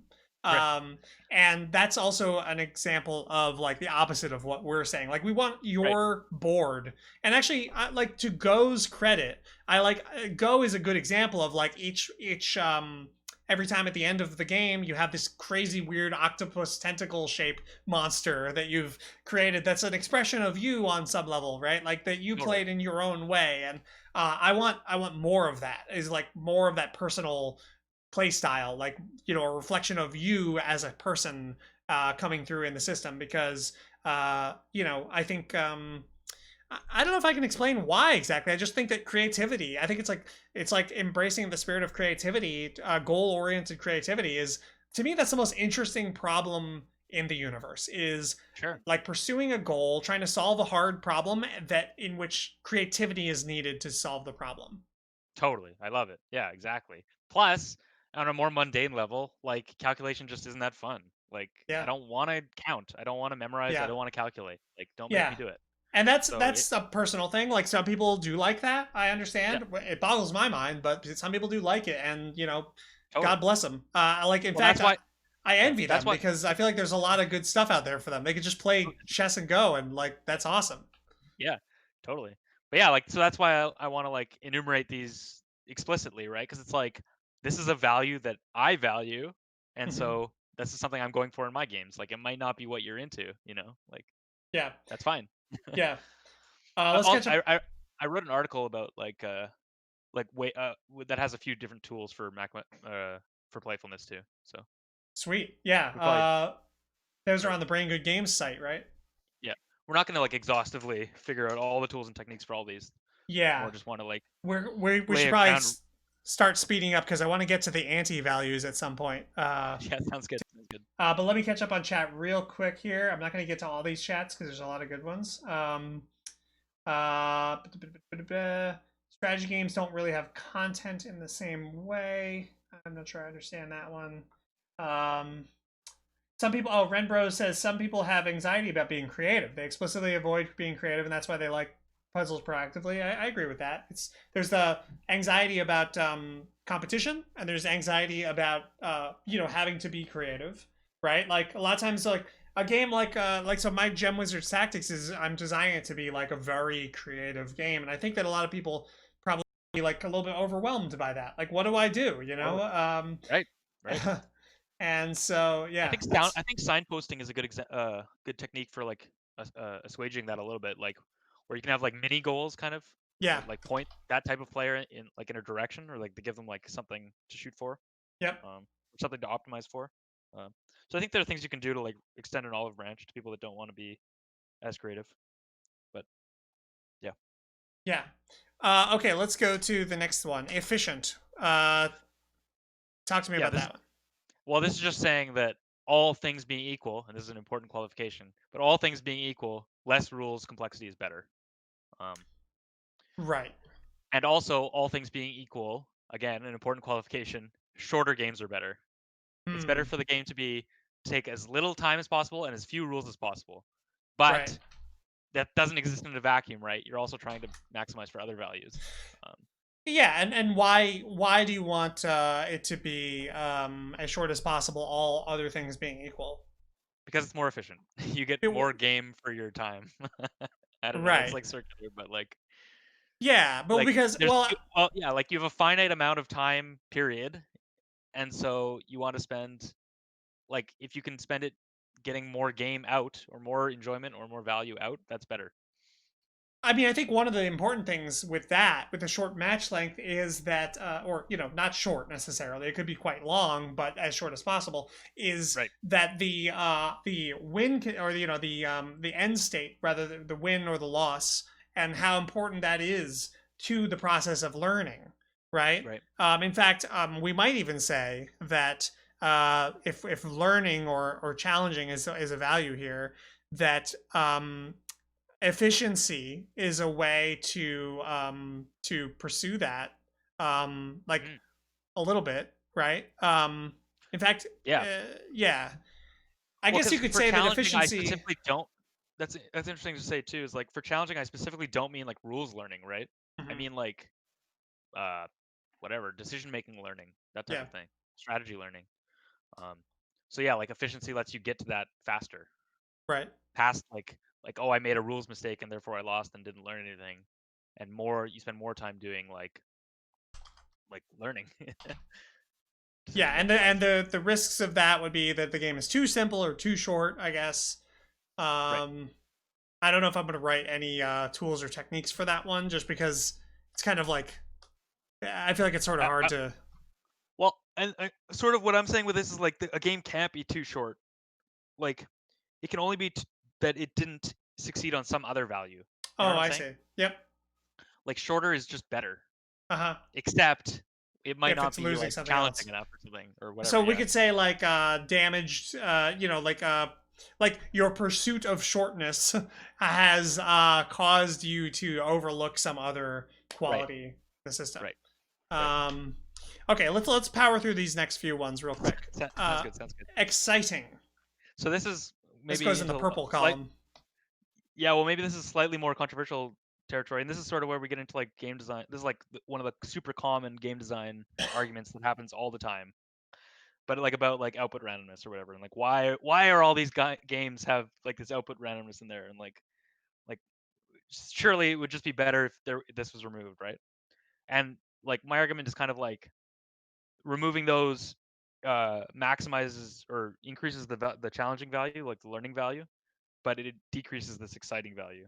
Okay, so Mm-hmm. like output randomness is exciting. That's like one crude way to like achieve this goal of like excitement, where some big event happens, or like something unexpected Surprising? happens. Surprise is a good, yeah, another good synonym for sure. Okay.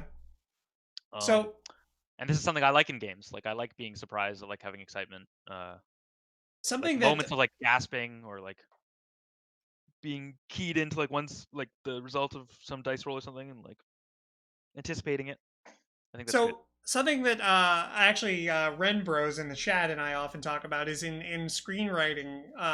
You want events to be surprising yet inevitable is one way to put it.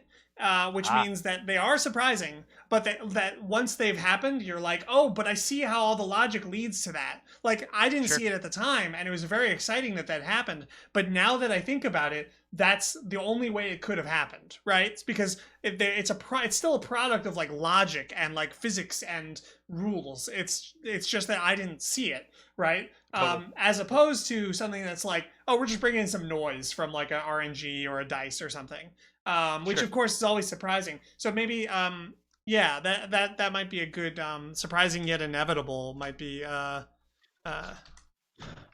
Well, and like I would push back on like I don't think that that's like that's one way to do it.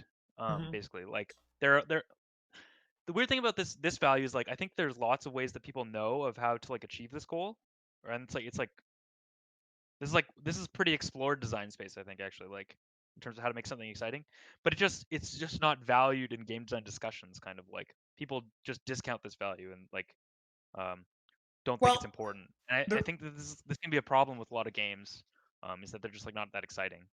the reason I add the yet inevitable thing and the whole like that whole thing is that just having surprising events, right, that come in from an RNG or something, can be like very harmful to some of the other values that we have Absolutely, in the game, 100%. right? And so At that's at the why cost. like the ideal design is something that just by its own properties is surprising, right? Sure, Like sure. that's really what we ultimately want. But yeah, on a practical level, going back to like our discussion about practical design versus theoretical design, a lot of times like you're probably going to have to use some randomness, maybe some output randomness even here and there. Just Right. know about those costs, right? Right. Like we have a game X, and it's like it's good in a lot of ways, but it's not very exciting. So like Right. we have some tools that we can use to make it more exciting, and they have costs. One of them is like noise, severing the causal chain. Yep. That sucks. Uh, yeah, that's probably the main one I think. It's like inhibiting your learning, right? Because it's severing that causal chain. Yeah. I think that's the main downside. Yeah. Uh, Agreed. Uh, and then tools and techniques. It's like output randomness, Yomi, random event cards. Like there's lots of ways to achieve excitement, right? sure. Yeah. Yeah, I mean, it's weird because like I sort of feel like if you have the learning thing there, there's going to be surprises, right? But not necessarily exciting surprises. So like I'm I'm not totally sure if like because the other thing that the other like sort of elephant in the room of this discussion is like are we wanting some amount of like gambling value in here? Uh, Sure. you know Yeah, what I mean? exciting ties into that for sure. Yeah, I like because on a practical level, maybe you do. Maybe you want some a little bit of like a gambly kind of like, oh, I hope this does blankety blank. Um, I and do. I like it. Like, yeah, but I not so much that it like overrides everything else. But yeah, right, right. And I mean, what I've been thinking more recently is when you contain that to the tactical layer, then right, it's and as long as you have good, big, healthier arcs, it's not necessarily that destructive. right, right. Okay, let's move on to the next one. Oh, well, actually, let's get these two chats. The crouch mode. I prefer output randomness from some highly chaotic, but technically deterministic because it's fair. No one could have just hard reasoned their way to a prediction. Um, I think I understand what uh, crouch mode is saying. I think he's saying that he prefers pure randomness to like a what do they call that? Like a what like a the dynamic dice thing, the Sure. a controlled randomness Yeah. What? because you PRNG. yeah, PBR. because you can like reason that out a little bit and like get make a better guess, whereas when it's purely random, there's no ability to just make a better guess, and I agree that's probably better. Yeah. Sometimes like bag random or something can lead to like more calculation because Hmm. it's like I know that these things are not in the bag and blah blah blah blah blah. Yeah. Uh, no more Oh, birds. What? another thing contributing to exciting is just like large state change. So it's not Hmm. something like I don't know, Wrath Mm. of God and Magic the Gathering or something like that, where it's just like a lot of things change all at once. But But it has isn't the that same. really It has the same. unhealthy for a strategy Well, game? well, it has the same downside, which is that it severs the causal chain, right? And Um, not just that though. It's also like state resetty, right? So we're like hurting it the can be. concluding. Okay. It could be state resetty, but it doesn't have to be. It just Right. change in some way, right? Yeah. Um, and then or yeah, so large state change, output randomness. Um, and then the cost, like we're saying, is I think learning cost, right? Right. Yeah.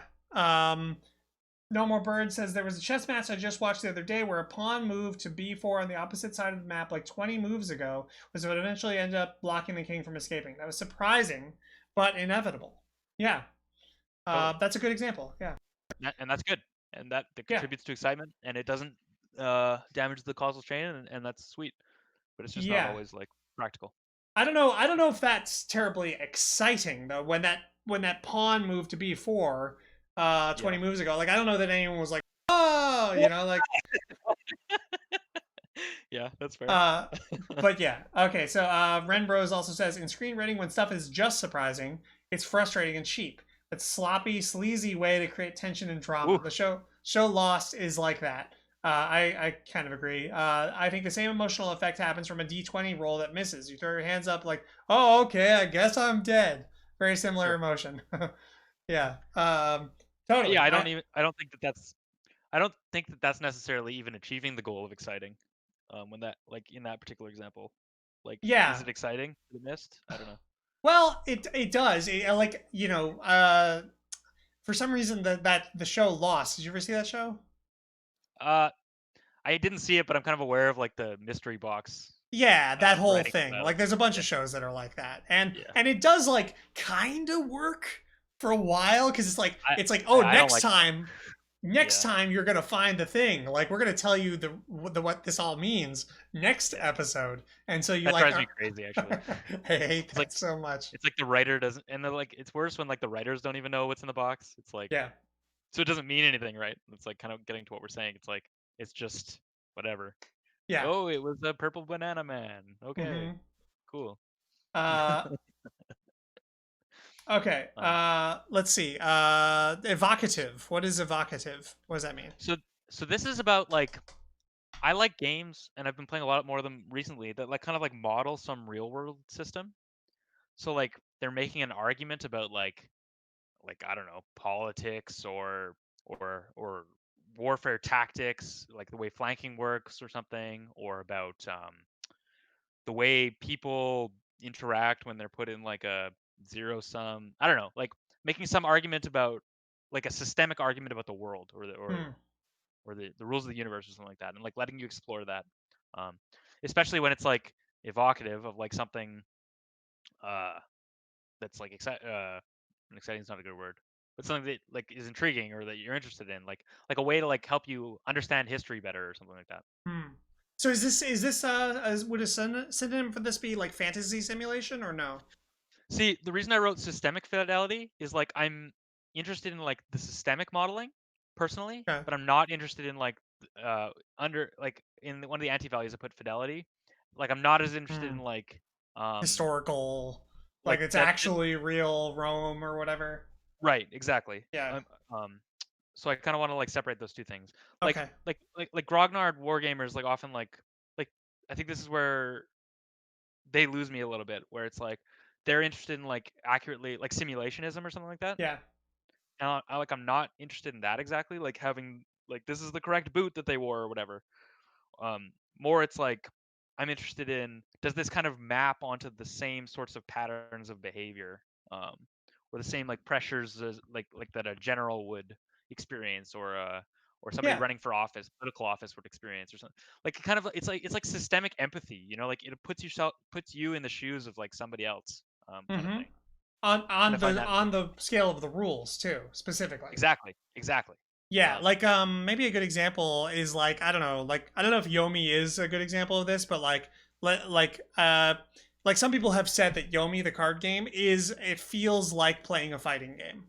right, it's evocative, And exactly. yeah, exactly. Yeah, no, Yeah, I think that's a cool thing to have and a good value and probably a lot more important than a designer like myself would typically like I think usually this is thought of through the fantasy simulation lens, like not directly, right, but like it sort of comes with the fantasy simulation. So like if totally. you right, yeah, but it's worth thinking about on its own. Yeah, like I like separating them because I don't care at all about the fantasy simulation part of it, and I care a lot about this like Hmm, evocative property. Um, that's cool. um, like or like the Resistance is another good example of like a game like this kind of like where it's about like bluffing and lying and like deceiving people and like hidden information about like conspiracies kind of. It's kind of like evocative of like a conspiracy in the real world or Hmm. something like that. Yeah. Well, Yeah, totally. yeah, I really like that stuff. Um, let's do the last three. Let's just power through them real quick. Sure. Imprinting, what's that? So that's about like uh I don't know. I had this thought like when I was designing skyboats, but it's like for some reason when I can like think about like if I picture RO in my head, I can kind of like imagine what it's like to like play RO, um, or like Advance Wars or whatever. Like it's like easy for me to like imagine playing it, Yep. whereas like skyboats was like really hard. Um, Hmm. and there's some proper I don't know a lot about this property. I just know that I like it. But there's like some property of a system that like imprints on your mind or whatever, and like allows you to like I don't know think about it when you're not playing it, sort of thing. I have two possible like routes of exploration for what that would be.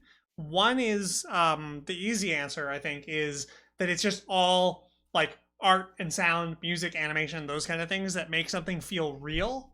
And not necessarily real as in like, HD realistic graphics or whatever, but real in terms of I guess actually like evocative, as you said, and also like it's within its own parameters. It's this real little universe that I went into, whereas like a lot of times like in like a for example the far other example would be like prototype, like one of your early prototypes in Unity or something, and like maybe even if all the rules are there. And this is something that I've been talking about more recently with the whole idea of like uh, using placeholder art and things like that. Right. Right. Is that like you don't get that like it doesn't communicate itself properly until you have that art, that sound, that like kinetic feeling of these are real things. Um, Interesting.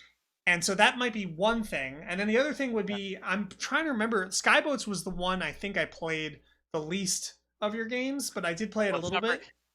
I think part of the problem with skyboats is that it's not very imprinting. I don't know why Yeah, exactly, but I agree. it's I hard to. agree. Yeah. Did it have a strong core mechanism? Uh, yeah. Like, well, sort of. Like, it depends on your definition, I guess. But Yeah. Like it's not this thing where like you're creating like these wind patterns. It's Okay. like if you step on this arrow, then like you'll follow the arrows all the way until you stop, basically. Mm-hmm. Um, and yeah, like it's all about like building those wind patterns on the board or whatever. Hmm. And like flying your ships around that way. That's a really I like that concept a lot. I think that is Yeah. really important. Like that, this might actually be like I don't like to necessarily admit it, but that like it wouldn't shock me if it's like, oh, actually, this was the most important thing in video game design of Maybe. everything else. Like because yeah, it's that feeling of like this is like a real.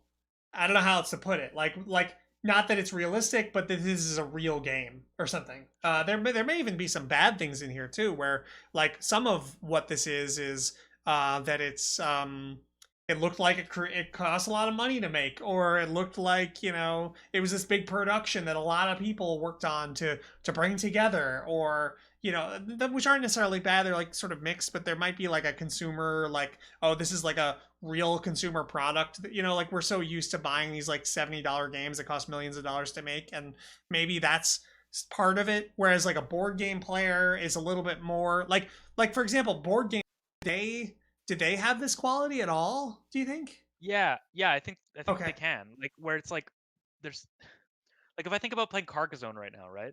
Uh-huh. Like I can imagine what it's like to like draw a tile and like rotate it around and like think about like how it's gonna match up with different roads or whatever Hmm. and like maybe putting a meeple on it. Like it's like very like I can imagine playing it Yeah. in a way. I don't know how to express it exactly, but Yeah, no, that's great. I think there should be an article about that at some point, yeah. maybe. um so okay, interactive, that seems like a very broad one, but what do you mean by that? Well, so this is more meant in the sense of like a board game, like a multiplayer board game context. Okay. Um so it's not I don't think this particular one is not applicable to single player strategy games at all. But it's just like if you're gonna have another player in a game, then I want to care about what they do on their turn. Hmm.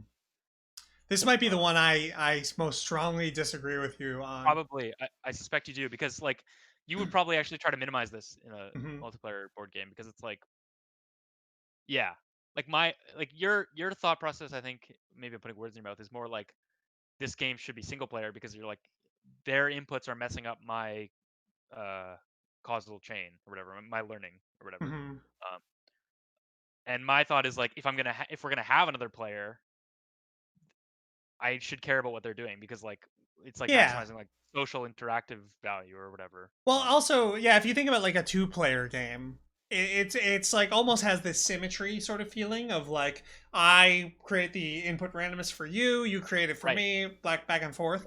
And so, like maybe Dragon Bridge actually is a pretty good example of that, right? Where Sure. like, It's you've interactive bumped me for sure. back, right? It's very interactive. It's like it's very directly you're interacting on each other all the time. And a cool thing about this interactivity thing is like it doesn't always have to be negative either. Like I don't know, Sure. like there's lots of like positive player interaction stuff that can be done that's really good, I think, especially in, like multiplayer board games. Yeah. But like where like you play one card and then you discard the rest of your hand and those are like available for your opponents or something like that. So it's like you're providing input randomness like you said and your opponent's like excited by what you did rather than like, oh, you knocked down my sandcastle or whatever. Sure. So but whatever, Yeah, we don't no, have I to think that like makes sense. I think another pitfall that needs to be worried about is, especially if you have a game that's like, oh, this game is for 3, 4, or 5 players. It's like, okay, so wait, with 5 players, I have to keep track of what 4 other players are doing. sure. And so in a like usually that's the case. Like it's a social game. Once you have 5 players, it's like even if it's like Puerto Rico or something, like it's a social game at that point because like you're not going to really keep track of what everybody is doing. Well, yeah, and I would soften that a little bit to like say that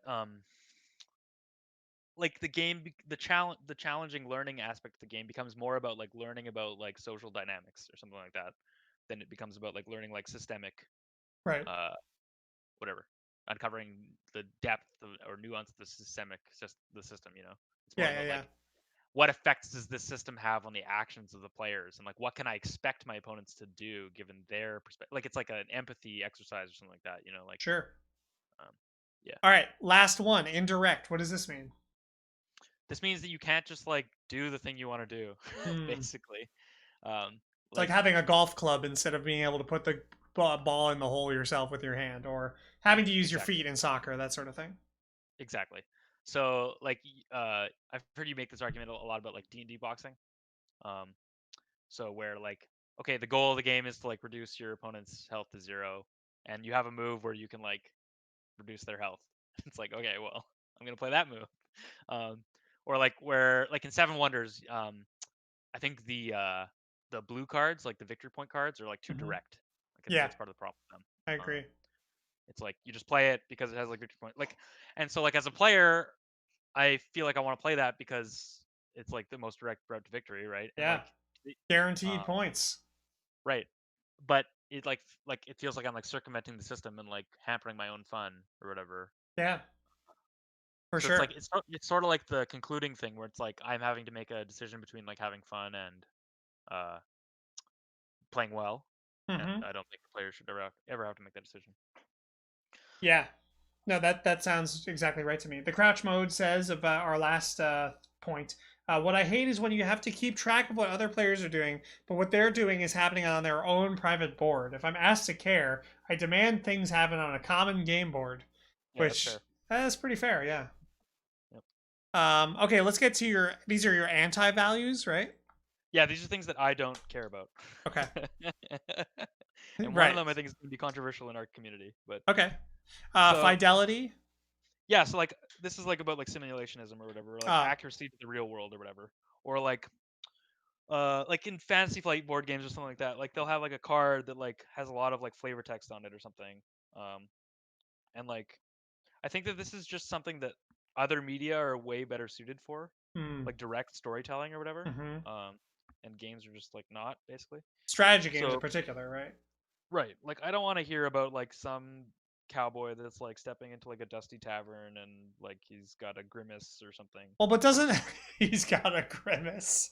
I it like just doesn't he's got matter. a grimace. But doesn't that isn't that a vector for charm? Like, what if it's telling you Sure, about like a cyborg who's also a centaur, for example? that's true. That might be very charming. Yeah, I mean, I think the problem is that people just suck at writing this stuff, especially Sure. like in board games. Like, I'm baffled by like these are the least fun things you could write on a card. Like, what's going on here? You know what I Yeah. mean? Yeah. But yeah, no, I That's get you. true. Yeah, it's. I think that if yeah, it's certainly not a priority, right? Like for game design, I guess in terms of like rule sets, it's like it's almost not even on our. Is this even like part of our our area, like our skill set? Well, yeah, no, I don't think so at all. Okay. Like I think that movies and books and are just way better suited to this sort of thing, um, than games. Uh, yeah, Well, like to a certain extent, like when you're playing a game, if the game is like challenging enough, you're distracted, you know? Like mhm. you're playing the game, you're interacting with the system, you're learning the system, you're expressing yourself, you're interacting with other players. And so like I don't know. I just don't think that this sort of like fidelity stuff really matters that much. So No More Bird says this seems to be important for my adventure game project, but I think that we've been talking all along about like basically strategy games, right? Like we're not talking like in an RPG, you'd probably agree that this This kind matters of more. this matters a lot more. Yep. Yeah. Yep. Absolutely. Yeah, it's like having like in Skyrim, you like go into a house and then like I don't know, like there's like food on the table or something. It's like that kind of helps you feel like you're part of this world or whatever. And it's like Stagecraft, as Raph yeah, Koster put it. Yeah.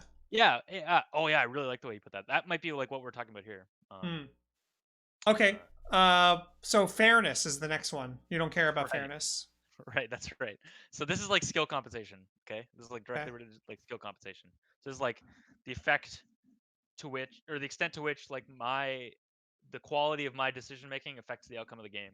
Mm-hmm. Um, and I only care about this insofar as it contributes to challenge, like the learning value. Yep. And Yep. I don't care about it in the abstract at all. Like I don't care about like whether I win or lose. Just like um, Well, no, I or don't like think people care about that in the well, abstract, but they care about that in usually in multiplayer games in that like, oh, I beat this person, right? Or like I'm right. better than this person. Yes, or skill measurement or like leaderboards or Yeah. something like that. Yeah, like I also don't I'm with you 100% on that.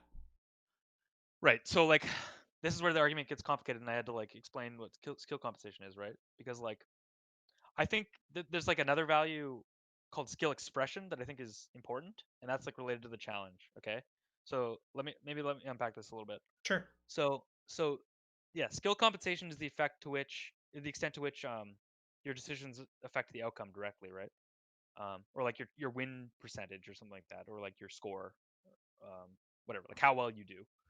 And then skill expression is like the number of things that you can do to like optimize your chances or like to do better or worse. Okay. And I don't think those are the same value. So like for example, like in Magic the Gathering, right? When you're deck building, um, there's a ton of skill expression that you can do in terms of building your deck. In terms of like selecting the right cards and like taking cards like taking out bad cards and putting in good cards, like anticipating certain situations, blah blah blah blah blah, right? And Hmm. but the difference is that like they give you like they have a very small effect on your overall chances of winning, right? Um, like so what I'm saying is like there's lots of skill expression in deck building in Magic, but there's not very much skill compensation for the deck building, Got or it. like there's less, right? Because you might not draw that card, for example, Well, so or it so might skill the situation might not compensation. come up, or Yeah, skill compensation is measured after one match, whereas skill right, expression is more like just like a general and right, like over many matches, and it's what sure, you're putting into the system.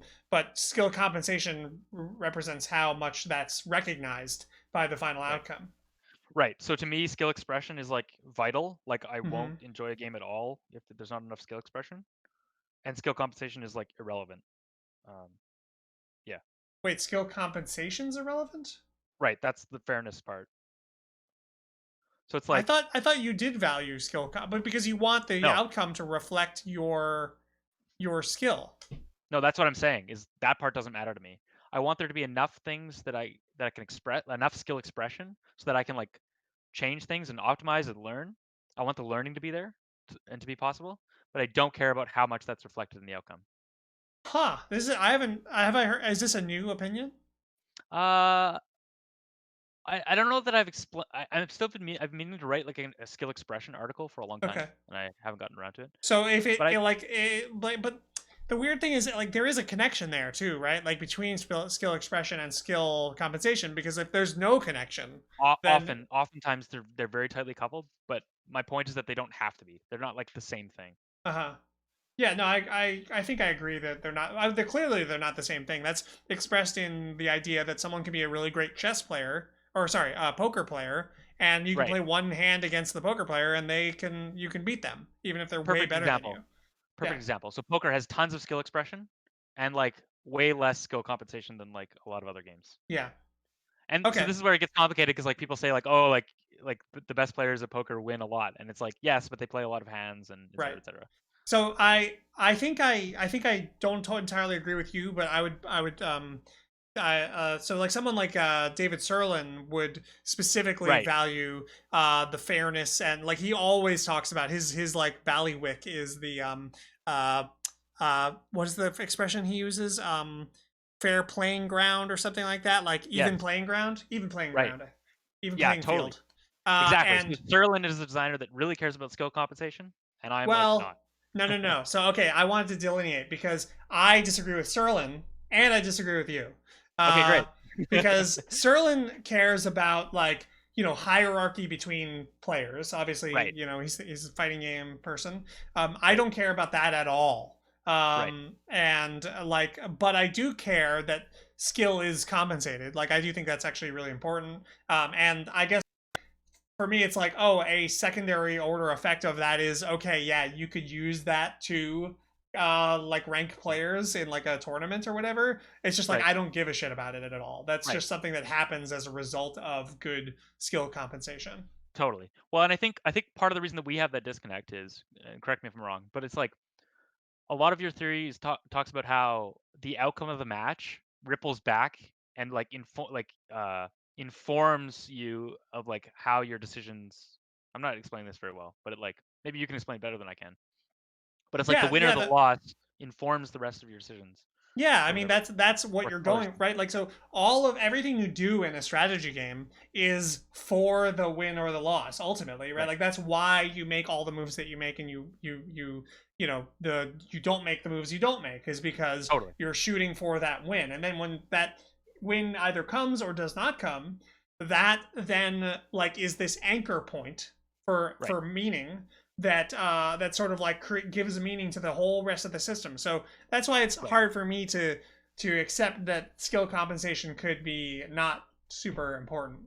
Right. So Um, the so the so what I would say to that is like it's possible to disassociate that meaning basically.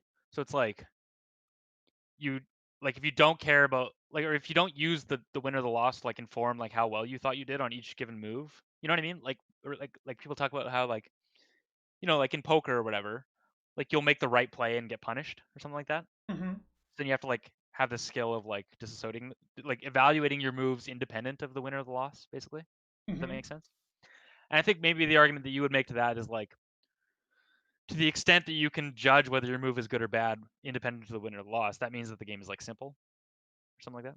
Maybe you would say that. yeah, I don't know. yeah. I mean, there shouldn't be a good move independent of the win and loss, really. Like, I mean, you know, maybe on a tactical level a little bit, but like that, yeah, to the extent that you can say like, oh no, you were playing super well the whole game and then you lost.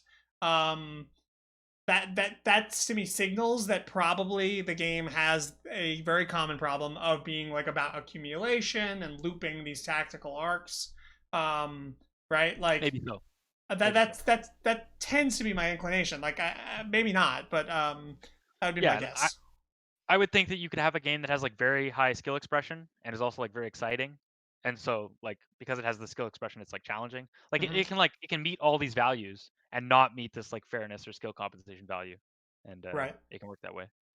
Um Okay, let's move to the next one. Look ahead. sure. Well, yeah. I mean I don't want to look ahead like more than like 2 or 3 turns or something Yeah, like we kind of that. hit this one already with the calculation stuff, right? Yep. And it's a Yeah. preference. And like some people do like doing this, but I don't want to do it.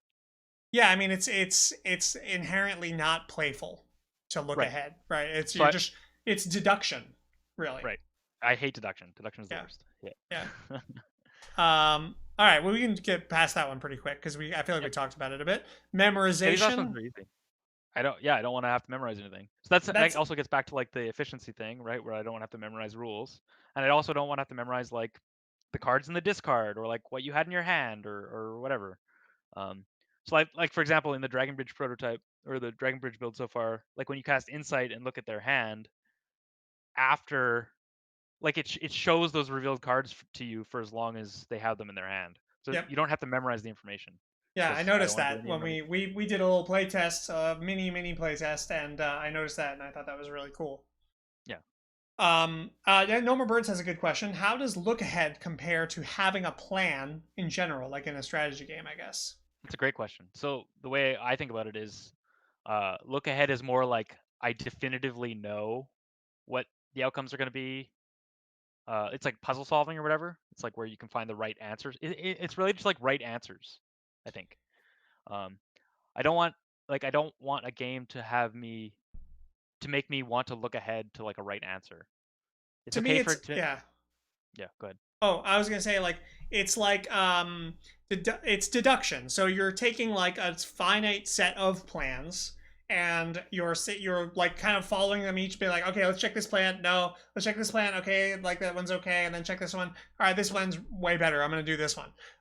Versus the process of sort of like imagining or being creative and being like, I wonder if I could just like do the like hear me out. I'm gonna do this fucking crazy thing right now. Check this out. You know, like I think that's the opposite. Like I have this plan, I have this idea, like this insight. I think that insight and like you know human ingenuity and creativity are terms that point to things that are like the ways that we can plan that aren't just a product of deduction. Does that make Yeah, I sense? think.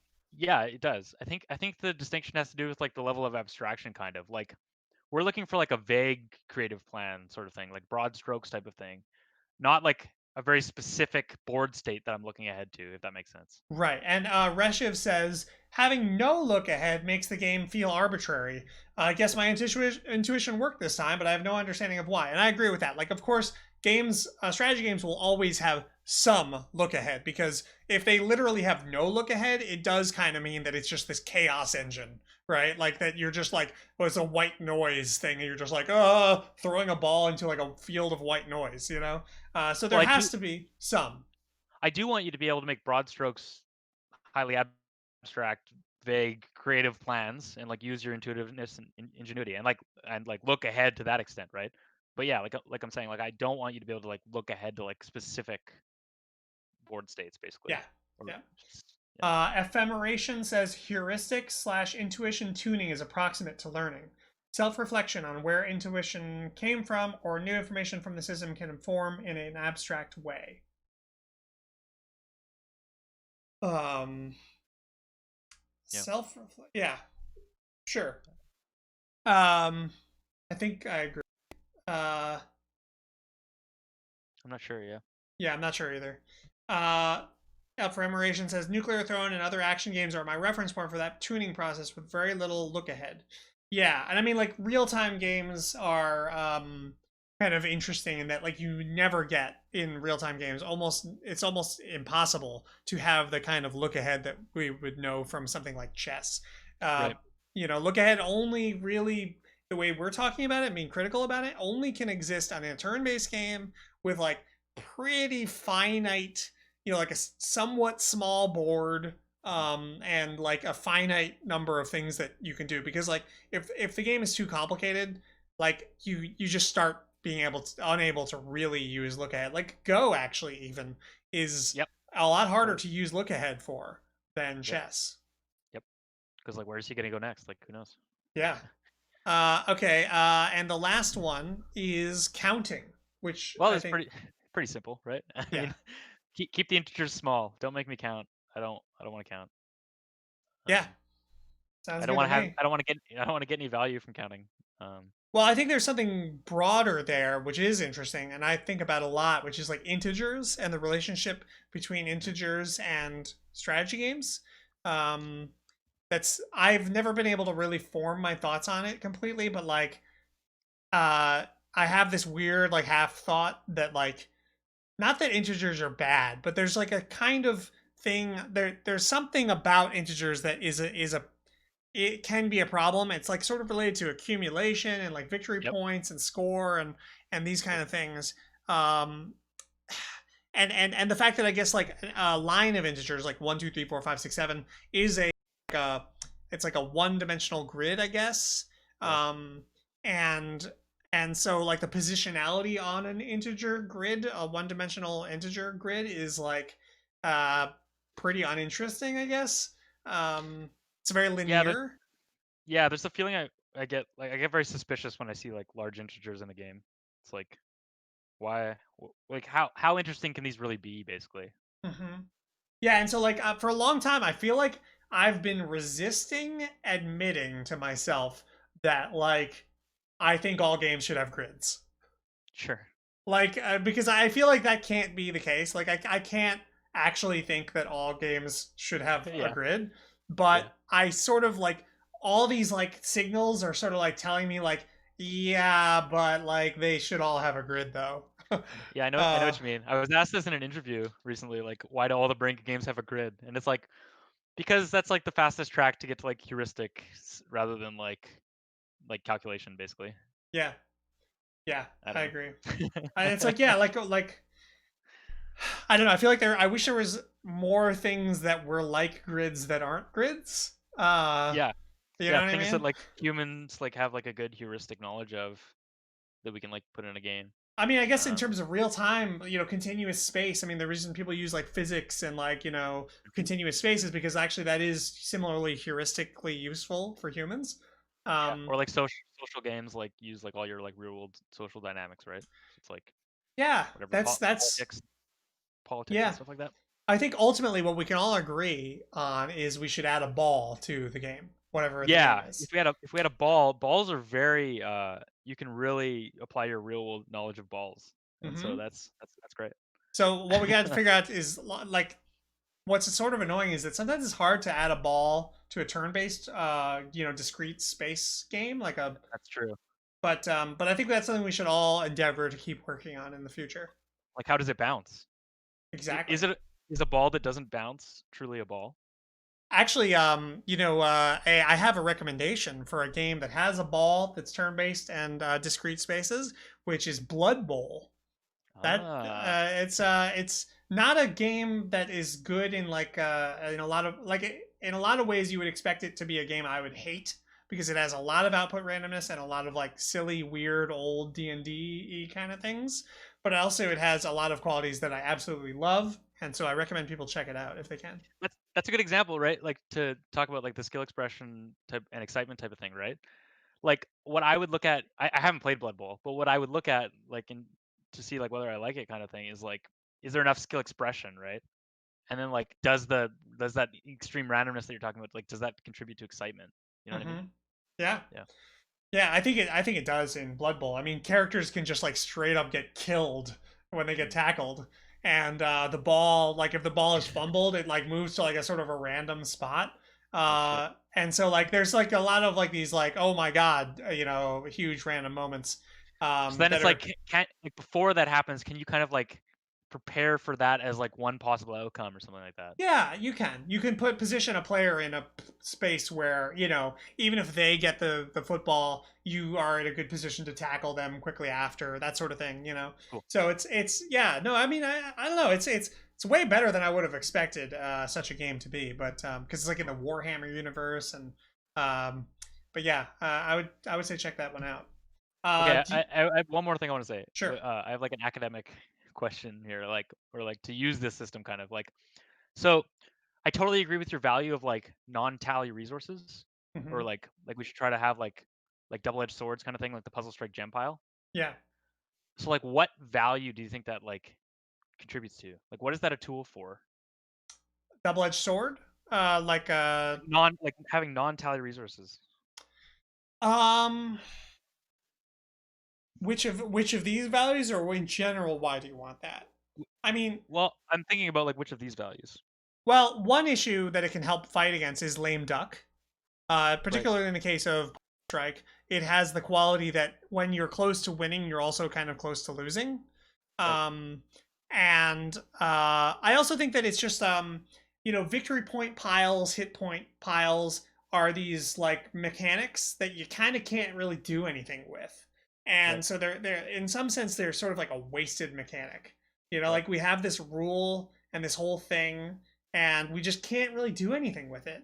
And so what's nice about a system like like a less of a tally, because that's what a tally is. A tally is we take some data and we remove it out of the board game, right? Like we move it like over on like just put it in the bathroom.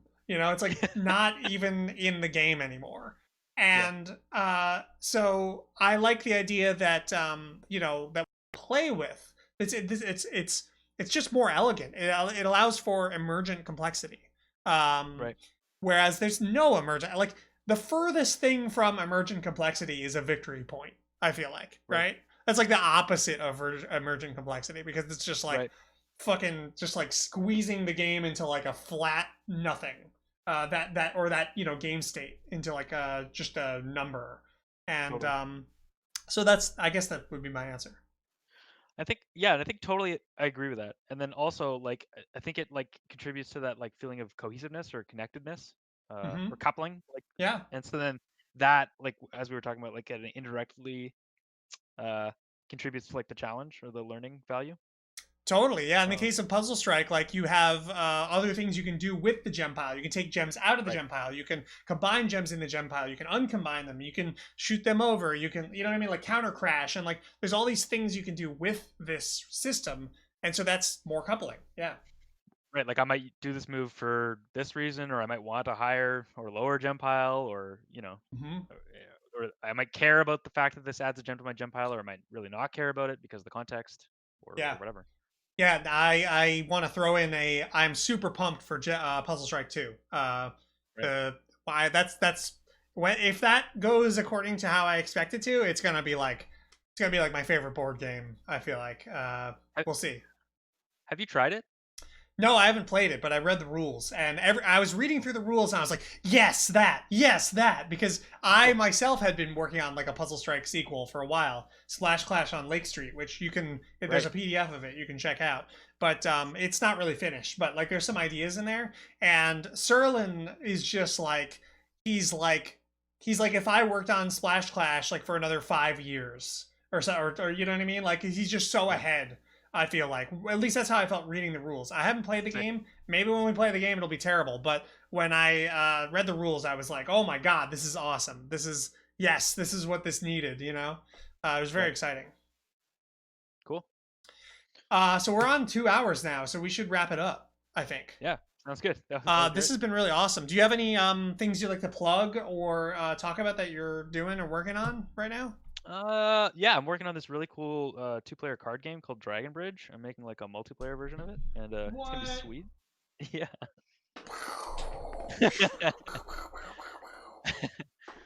And also, I'm trying to figure out like what values we're trying to maximize in games, man. Like, what are we going for here? Are you gonna? Or do you plan on writing more articles and stuff in the future? I definitely want to write an article about skill expression because I think like I have this like conversation all the time. I feel like I have the same conversation about it all the time, and Mm-hmm. yeah, I just don't want to have that conversation anymore. Yeah, no, it's good to that's very good. You know, by the way, do people know that Dragon Bridge in the box of Dragon Bridge comes a smaller box, which is the travel version, which contains the whole game? How cool is that? You've never seen that before in a game, have you? It's pretty sweet. Yeah, you can just slam this in your pocket and you're just good to go. Hell Hell yeah.